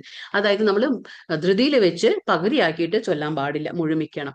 പിന്നെ ഇതാണ് കാണിക്കണേ, ചിത്രത്തിൽ എന്താ കാണിക്കണേ? ജപമാലയിലെ കൃഷ്ണമുത്തിൽ മന്ത്രം ചൊല്ലരുത്. കൃഷ്ണമുത്ത് എന്ന് പറഞ്ഞാൽ മേരുമുത്ത് എന്ന് പറയും, ഗുരുമുത്ത് എന്ന് പറയും. ആ വലിയ കാണുന്നുണ്ട്. ബാക്കിയെല്ലാം കൗണ്ട് ചെയ്യുമ്പോൾ നമുക്ക് 108 ഉണ്ടാവും. പക്ഷെ ആ മുകളിൽ കാണുന്നതാണ് കൃഷ്ണമുത്ത്. അതാണ് എന്താ പറയാ, കൃഷ്ണമുത്ത് എന്ന് പറയും. അതിനെ ഗുരുമുത്ത് എന്ന് പറയും, മേരുമുത്ത് എന്ന് പറയും. അതിൽ നമ്മൾ ചെയ്യാൻ പാടില്ല, അത് കൃഷ്ണമുത്താണ്. അപ്പൊ അതിൽ നമ്മൾ എന്താണ് ചെയ്യുന്നത്? പഞ്ചതത്വ മന്ത്രം. അപ്പം വലിയ മുത്ത് കാണുന്നുണ്ടല്ലോ, അത് ആ മുത്തിൽ നമ്മൾ പഞ്ചതത്വ മന്ത്രം ചൊല്ലും. ബാക്കിയുള്ള 108 മുത്തിലാണ് നമ്മൾ ഹരേ കൃഷ്ണ മന്ത്രം ചൊല്ലുന്നത്. അങ്ങനെ 108 കഴിയുമ്പോ എന്താണ്? ഒരു മാലയായി, ഒരു മാല. അപ്പൊ ദേ കണ്ടോ, ഈ ചിത്രത്തിൽ കാണാം, മാല പിടിച്ചിരിക്കുന്നു അല്ലെ. പുസ്തകമോ പത്രമോ വായിക്കുമ്പോൾ ഒരാൾ മന്ത്രം ചൊല്ലരുത്. TV, മൊബൈൽ തുടങ്ങിയവ കാണുമ്പോൾ ഒരാൾ മന്ത്രം ചൊല്ലരുത്. അപ്പൊ നമ്മള് വേറൊരു പണി എടുത്തുകൊണ്ട് മന്ത്രം ചൊല്ലരുത്. നമുക്കിപ്പോ എന്താ വെച്ചാൽ നടന്നുകൊണ്ട് ചെയ്യാൻ കുഴപ്പമൊന്നുമില്ല. പക്ഷെ നമ്മൾ TV കണ്ടുകൊണ്ടോ ഒരു കയ്യിൽ മൊബൈൽ പിടിച്ചോണ്ട് ഇനിയൊരു കയ്യിൽ നമ്മൾ ചാന്റിങ് ചെയ്യുക, അങ്ങനെയൊന്നും ചെയ്യാൻ പാടില്ല. അപ്പോൾ മൊബൈൽ പിടിച്ചോണ്ടോ TV കണ്ടുകൊണ്ടോ പുസ്തകം വായിച്ചുകൊണ്ടോ അല്ലെങ്കിൽ എന്താ പറയാ ന്യൂസ് പേപ്പർ വായിച്ചുകൊണ്ടോ ഒന്നും നമുക്ക് ജപം ചെയ്യാൻ പാടുള്ളതല്ല. നാമജപത്തിന്റെ ഗുണങ്ങൾ ഇപ്പൊ ഇനി നമുക്ക് നോക്കാം. അപ്പൊ ഇത് നമുക്ക് ഒരു വീട്ടിലെ ഒരു 3-4 പേരുണ്ടെങ്കിൽ എല്ലാവർക്കും ചെയ്യാവുന്നതാണ്, എല്ലാവർക്കും നല്ലത്. അപ്പൊ കൂട്ടത്തിൽ ചെയ്യുന്നത് അഭികാമ്യം നല്ലതാണ്, എല്ലാവർക്കും ചെയ്യാൻ പറ്റാവുന്ന ഒന്നാണിത്. എന്താണ് ഉണ്ടാവുക? നമുക്ക് നാമജപം ചെയ്യുമ്പോൾ മനസ്സമാധാനം കിട്ടും. എന്താ കിട്ടുക? നമുക്ക് യഥാർത്ഥ സന്തോഷം ഉണ്ടാവും. അപ്പൊ ഗുണങ്ങളാണ് എന്താ? മനസ്സമാധാനം നമുക്ക് തനിയെ വരും. പിന്നെ ജ്ഞാനോദയം, നമുക്ക് ഭഗവാനെ കുറിച്ചുള്ള എന്ത് കേൾക്കുന്നുണ്ടോ നമുക്ക് ഒന്നും കൂടി വ്യക്തമായി നമുക്ക് ഭഗവാനെ കുറിച്ച് മനസ്സിലാക്കാൻ പറ്റും. കാരണം എന്താന്ന് വെച്ചാൽ നമ്മൾ നാമം ജപിക്കുമ്പോൾ അത് എവിടേക്കാ പോകുന്നത്? ആത്മാവിനെയാണ്. അത് ആത്മാവിനെ ശുദ്ധീകരിക്കുകയാണ്. നമ്മൾ പറഞ്ഞില്ലേ, ശരീരത്തിനെ പോഷിപ്പിക്കാൻ നമ്മൾ ഭക്ഷണം കൊടുക്കുന്നു, എക്സസൈസ് ചെയ്യുന്നു, എല്ലാം ചെയ്യുന്നു. പക്ഷെ ആത്മാവിന് വേണ്ടി നമ്മൾ എന്താ ചെയ്യുന്നത്? അപ്പൊ ഈ നാമജപം ആത്മാവിനെ ശുദ്ധീകരിക്കുകയാണ് ചെയ്യുന്നത്. അപ്പൊ ആത്മാവ് ശുദ്ധീകരിക്കപ്പെടുമ്പോൾ എന്താണ്? ജ്ഞാനം ഉണ്ടാകുകയാണ്, നമുക്ക് ജ്ഞാനോദയം ഉണ്ടാകും, മനസ്സമാധാനം കിട്ടും. അങ്ങനെയുള്ള കാര്യങ്ങളാണ്. കണ്ടില്ലേ, ഓരോരുത്തരും നാമജപം ചെയ്യുന്നത്. ഇതാണ് കണ്ടില്ലേ, ആ ചിത്രത്തിൽ കാണാം, മേരുമുത്ത്, അതാണ് വലിയ മുത്ത്. അതിൽ നമ്മൾ ചെയ്യരുത്. പിന്നെ എങ്ങനെയാണ് പിടിക്കേണ്ടത്? ആ തള്ളവിരലും പിന്നെ നടുവിരലും മാത്രം ഉപയോഗിക്കണം. പിന്നെ നമുക്ക് ഈ വിരൽ ഉപയോഗിക്കാം, ചൂണ്ടിക്കാണിക്കുന്ന ആ വിരലുണ്ടല്ലോ, ചൂണ്ടുവിരൽ, അത് ഉപയോഗിക്കാൻ പാടില്ല. അപ്പൊ ആ ഒരു വിരൽ ഉപയോഗിക്കാണ്ട് നമ്മൾ ഈ 2 വിരൽ ഉപയോഗിച്ചുകൊണ്ട് വേണം നമ്മൾ ജപിക്കാൻ. അപ്പോൾ ഈ മേരുമുത്തിൽ നമ്മൾ പഞ്ചതത്വം പറഞ്ഞുകൊണ്ട് ഓരോ മുത്തും നമ്മൾ ജപിച്ചുകൊണ്ട് ഇങ്ങനെ പുറകോട്ട് ഇങ്ങനെ തള്ളുകയാണ് ചെയ്യുന്നത്. ഒരു മുത്തിൽ പറഞ്ഞു നമ്മൾ ഹരേ കൃഷ്ണ മന്ത്രം, എന്നിട്ട് അത് പുറകോട്ട് തള്ളി വീണ്ടും ഒരു മുത്തിൽ പിടിച്ചു, വീണ്ടും പറഞ്ഞു, അങ്ങനെ വീണ്ടും പുറകോട്ട് തള്ളി, അങ്ങനെയാണ് നമ്മൾ ജപിക്കേണ്ടത്. കുടുംബത്തിലെ എല്ലാവരും ചെയ്യാം. പിന്നെ എന്താ, ഉത്കണ്ഠയിൽ നിന്ന് സ്വാതന്ത്ര്യം. ആദ്യത്തെ എന്ത് പറഞ്ഞു, നമ്മൾ മനസമാധാനം കിട്ടും. ഉത്കണ്ഠയിൽ നിന്ന് സ്വാതന്ത്ര്യം. നമുക്ക് എന്നും ഉണ്ട് അല്ലെ, നമുക്ക് ജീവിതത്തിൽ എന്ത് സംഭവിക്കും, നാളെ എന്ത് സംഭവിക്കും, എന്താ പറയുക, നമുക്ക് ഒരുപാട് ചിന്തകളുണ്ട് അല്ലെ. ജീവിതത്തിൽ ഉത്കണ്ഠ നിറഞ്ഞ ജീവിതമാണ് നമ്മുടെ എല്ലാവരുടെയും.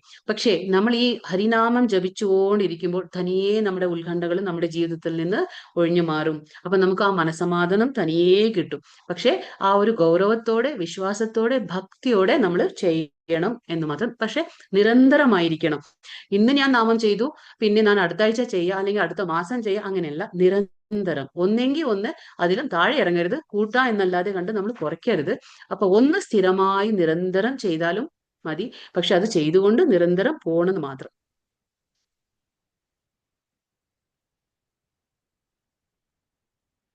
അപ്പൊ ഇപ്പൊ ഈ അധ്യായം ഇവിടെ അവസാനിക്കുകയാണ്.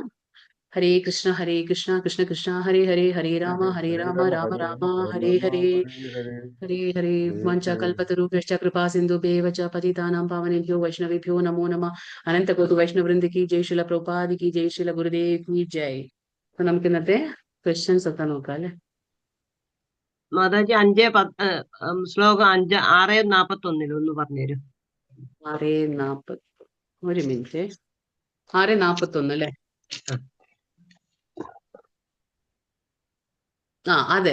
ഇപ്പൊ ആർക്കൊക്കെ യോഗിയാവാൻ, അല്ല എന്താ പറയാ, അല്ല, ശ്ലോകം 6:41 എന്തിനെ കുറിച്ചാണ് പറയുന്നത്? 6:31 41 41 പറഞ്ഞാൽ, അപ്പൊ നമ്മള് എന്താ പറയാ, യോഗിയാവാൻ വിചാരിച്ചു, പക്ഷെ നമ്മളെ കൊണ്ട് അത് കഴിഞ്ഞില്ല, മുഴുമിക്കാൻ കഴിഞ്ഞില്ല, നമ്മുടെ ഭക്തിയെ നമുക്ക് മുഴുമിക്കാൻ കഴിഞ്ഞില്ല. അപ്പൊ നമ്മൾ പകുതിക്കിട്ട് പോകുമ്പോൾ എന്താണ് സംഭവിക്കുന്നത്? അങ്ങനെ. അപ്പൊ അതിനെന്താണ്, 2 കാര്യം പറയുന്നു ഭഗവാൻ. അതായത് ഇപ്പൊ നമ്മൾ എന്ത് ചെയ്യും, അങ്ങനെ സംഭവിച്ചു കഴിഞ്ഞാല്, ഒന്ന്, ഉപരിലോകങ്ങളിലേക്ക് പോയി, പുണ്യം കൊണ്ട് ഉപരിലോകങ്ങളിലേക്ക് പോയി ആനന്ദം അനുഭവിച്ചുകൊണ്ട് ഒരുപാട് വർഷങ്ങൾക്ക് ശേഷം നമ്മൾ വീണ്ടും ധനികരും, പിന്നെന്താണ്, ധനികരും നീതിനിഷ്ഠയുള്ള പുണ്യാത്മാക്കളുടെ കുടുംബത്തിൽ വീണ്ടും പിറക്കുന്നു. മനസ്സിലായോ? അപ്പൊ പുണ്യം കൊണ്ട് നമ്മൾ ഉപരിലോകങ്ങളിലേക്ക് പോകും, അവിടെ കുറച്ചു വർഷങ്ങൾ നമ്മൾ അവിടെ ഉണ്ടാവും, എന്നിട്ട് നമ്മൾ അവിടെ ആനന്ദം അനുഭവിച്ചു കഴിഞ്ഞിട്ട് നമ്മൾ വീണ്ടും എവിടെയാ ജനിക്കുന്നത്? ധനികരും നീതിനിഷ്ഠയുള്ള പുണ്യാത്മാക്കളുടെ കുടുംബത്തിൽ വന്ന് നമ്മൾ ജനിക്കുന്നു. പിന്നെ എവിടെ നിർത്തിയോ അവിടുന്ന് നമ്മൾ ഭക്തി വീണ്ടും തുടങ്ങുകയാണ്. അങ്ങനെയാണത്. അത് യോഗി എന്ന് പറഞ്ഞാൽ നമുക്ക് മുഴുമിക്കാൻ പറ്റാതെ വരുമ്പോൾ, യോഗിയാകാൻ കഴിയാതെ വരുമ്പോൾ എന്താ സംഭവിക്കാന്നാണ് അത് പറഞ്ഞത്. ഓക്കെ. അപ്പം 6-ാമത്തേത്, അഷ്ടാംഗ യോഗയുടെ 8 പടികൾ ഏതെല്ലാണ്? യമം, നിയമം, ആസനം, പ്രാണായാമം, ധാരണ, ധ്യാന, സമാധി. അതെ. ബദ്ധനായ ആത്മാവിന്റെ ഉറ്റ ശത്രു മിത്രവുമാരാണ്? മനസ്സാണ്. ആർക്കെല്ലാം യോഗിയാവാൻ കഴിയില്ല എന്ന് ഭഗവാൻ പറയുന്നു? ജ്ഞാനം കൊണ്ടും വളരെ കുറച്ച് ഉറക്കം, കൂടുതൽ ഭക്ഷണം കൂടുതൽ ഉറങ്ങുന്നവനും, കുറച്ച് ഉറങ്ങുന്നവനും, കൂടുതൽ ഭക്ഷണം കഴിക്കുന്നവനും, കുറച്ച് ഭക്ഷണം, ഇങ്ങനെയുള്ളവർക്ക് യോഗിയാവാൻ കഴിയില്ല എന്ന് ഭഗവാൻ പറഞ്ഞു. സ്ഥിരത അല്ലാത്ത മനസ്സിനെ എങ്ങനെ കീഴടക്കണം എന്നാണ് ഭഗവാൻ പറയുന്നത്?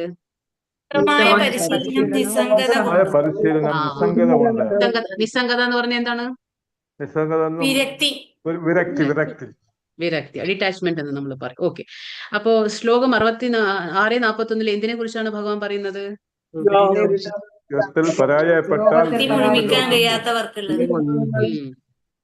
എന്താ ചെയ്യുന്നത് അവര്? അപ്പൊ എന്താ പറഞ്ഞപ്പോ യോഗത്തിൽ പരാജയപ്പെടുമ്പോൾ എന്താണ് സംഭവിക്കുക? ആനന്ദം അനുഭവിച്ചുകൊണ്ട്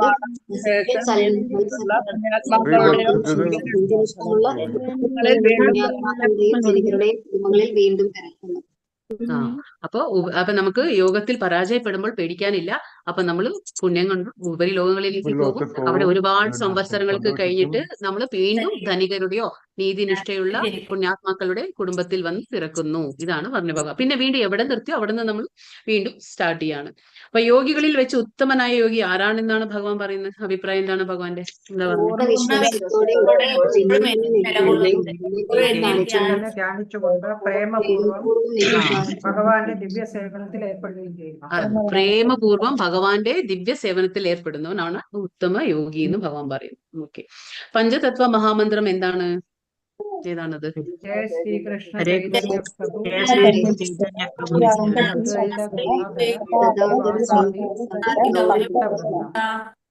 അതെ. ജയ ശ്രീകൃഷ്ണ ചൈതന്യ പ്രഭു നിത്യാനന്ദ ശ്രീ അദ്വൈത ഗദാധര ശ്രീവാസാദി ഗൗര ഭക്തവൃന്ദ.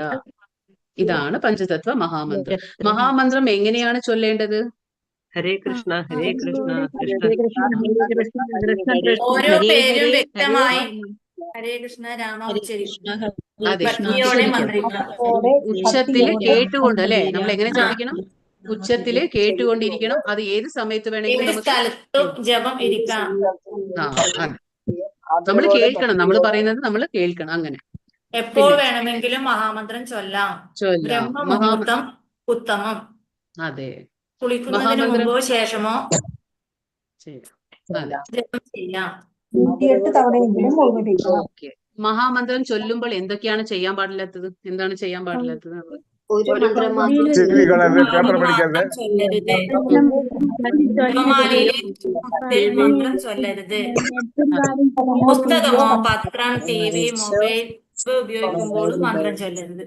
അതായത് നമ്മൾ വേറെ പ്രവൃത്തികൾ ചെയ്തുകൊണ്ട് ഇത് ചെയ്യാൻ പാടില്ല. അതായത് നമ്മൾ പേപ്പർ വായിച്ചുകൊണ്ടോ TV കണ്ടുകൊണ്ടോ മൊബൈൽ നോക്കിക്കൊണ്ടോ ഇത് ചെയ്യാൻ പാടില്ല. അത് ചെയ്യുമ്പോൾ അത് മാത്രം അത് സമയം കണ്ടെത്തുക. അത് എപ്പോൾ നമുക്ക് സമയമുണ്ടോ അപ്പൊ ചെയ്യാം. പക്ഷെ അത് ചെയ്യുമ്പോൾ വേറെ പണി ചെയ്യരുത്. അത് മാത്രം ചെയ്തുകൊണ്ടിരിക്കുക. പക്ഷെ ഇപ്പൊ നമ്മൾ അടുക്കളയിലൊക്കെ ആണോ അങ്ങനെയെങ്കിൽ നമുക്ക് വാഗോണ്ട് വെറുതെ പറയാം. പക്ഷെ കയ്യിൽ ജപമാല ഉണ്ടെങ്കിൽ ജപമാലയിൽ തന്നെ നമ്മൾ ശ്രദ്ധിച്ച് ചെയ്യാം. അല്ലാന്നുണ്ടെങ്കിൽ നമുക്ക് വെറുതെ പറയുകയാണെങ്കിൽ ഇപ്പൊ നമ്മൾ പണിയെടുത്തുകൊണ്ട് പറയുകയാണെങ്കിൽ ഒക്കെ അടുക്കളയിൽ ചെയ്യാം. പക്ഷെ അടുക്കളയിലോ വേറെ സ്ഥലത്തൊക്കെയോ. പക്ഷെ കയ്യിൽ ജപമാല ഉണ്ടെങ്കിൽ അതിൽ തന്നെ ശ്രദ്ധിച്ച് ചെയ്യണം. വേറെ ഒരു കാര്യം അതിന്റെ കൂടെ ചെയ്യരുത്. വേറെ പ്രവൃത്തി ചെയ്തുകൊണ്ട് ഭഗവാന്റെ നാമം ഉച്ചരിക്കുക. അങ്ങനെ ജപമാലയിൽ ചെയ്യുമ്പോൾ ശ്രദ്ധിക്കണം. ഗൗരവത്തോടെ ഭക്തിയോടെ നമ്മൾ ചെയ്യണം. നാമജപത്തിന്റെ ഗുണങ്ങൾ എന്തെല്ലാണ് പറഞ്ഞത്? സമാധാനം, ജ്ഞാനോദയം, ഉത്കണ്ഠയിൽ എന്താണ് എന്താണ് ആദ്യം പറഞ്ഞത്? നമ്മൾ എന്താണ്? മനസ്സമാധാനം, ജ്ഞാനോദയം ഉണ്ടാവും, മനസ്സമാധാനം ഉണ്ടാവും. പിന്നെന്താന്ന് പറഞ്ഞേ? ഉത്കണ്ഠയിൽ നിന്നുള്ള സ്വാതന്ത്ര്യം. ഉത്കണ്ഠയിൽ നിന്ന് നമുക്ക് സ്വാതന്ത്ര്യം ലഭിക്കും അല്ലെ? പക്ഷെ ഇപ്പൊ അതാണ് പറഞ്ഞത്. അപ്പൊ നമ്മൾ ഇങ്ങനെ മെല്ലെ മെല്ലെ ജപം എത്രയാണോ ചെയ്യുന്നത് 1, 2 ഇങ്ങനെ കൂട്ടി കൂട്ടി പോകണം. പക്ഷെ കുറയ്ക്കരുത്. പക്ഷെ എന്താണെന്ന് അറിയോ, നമ്മൾ തുടർച്ചയായിട്ടും ചെയ്യണം. ഇന്ന് ചെയ്തു പിന്നെ ഒരു 2 ആഴ്ച കഴിഞ്ഞിട്ട് അല്ലെങ്കിൽ 3 ദിവസം കഴിഞ്ഞിട്ട് അങ്ങനെയല്ല. ഒന്നെങ്കിൽ ഒന്ന്, പക്ഷെ അത് തുടർച്ചയായിട്ട് ചെയ്യണം. എങ്കിലേ നമുക്ക് ഈ പറഞ്ഞ ആ ഉത്കണ്ഠയിൽ നിന്ന് നമ്മൾ മുക്തരാവുകയുള്ളൂ, മനസ്സമാധാനം കിട്ടുകയുള്ളൂ. അങ്ങനെയൊക്കെ. അപ്പോൾ മെല്ലെ മെല്ലെ നമ്മൾ കൂട്ടാൻ എന്നല്ലാതെ അത് കുറയ്ക്കാൻ പാടില്ല. പിന്നെ ഇന്നത്തെ അധ്യായം ഇതാണ് ധ്യാനയോഗം. എല്ലാവർക്കും മനസ്സിലായെന്ന് വിചാരിക്കുന്നു. ഹരേ കൃഷ്ണ. ഹരേ കൃഷ്ണ. ഹരേ കൃഷ്ണ. ഹരേ കൃഷ്ണ. ഹരേ കൃഷ്ണ. താങ്ക് യു മാതാജി. Thank U.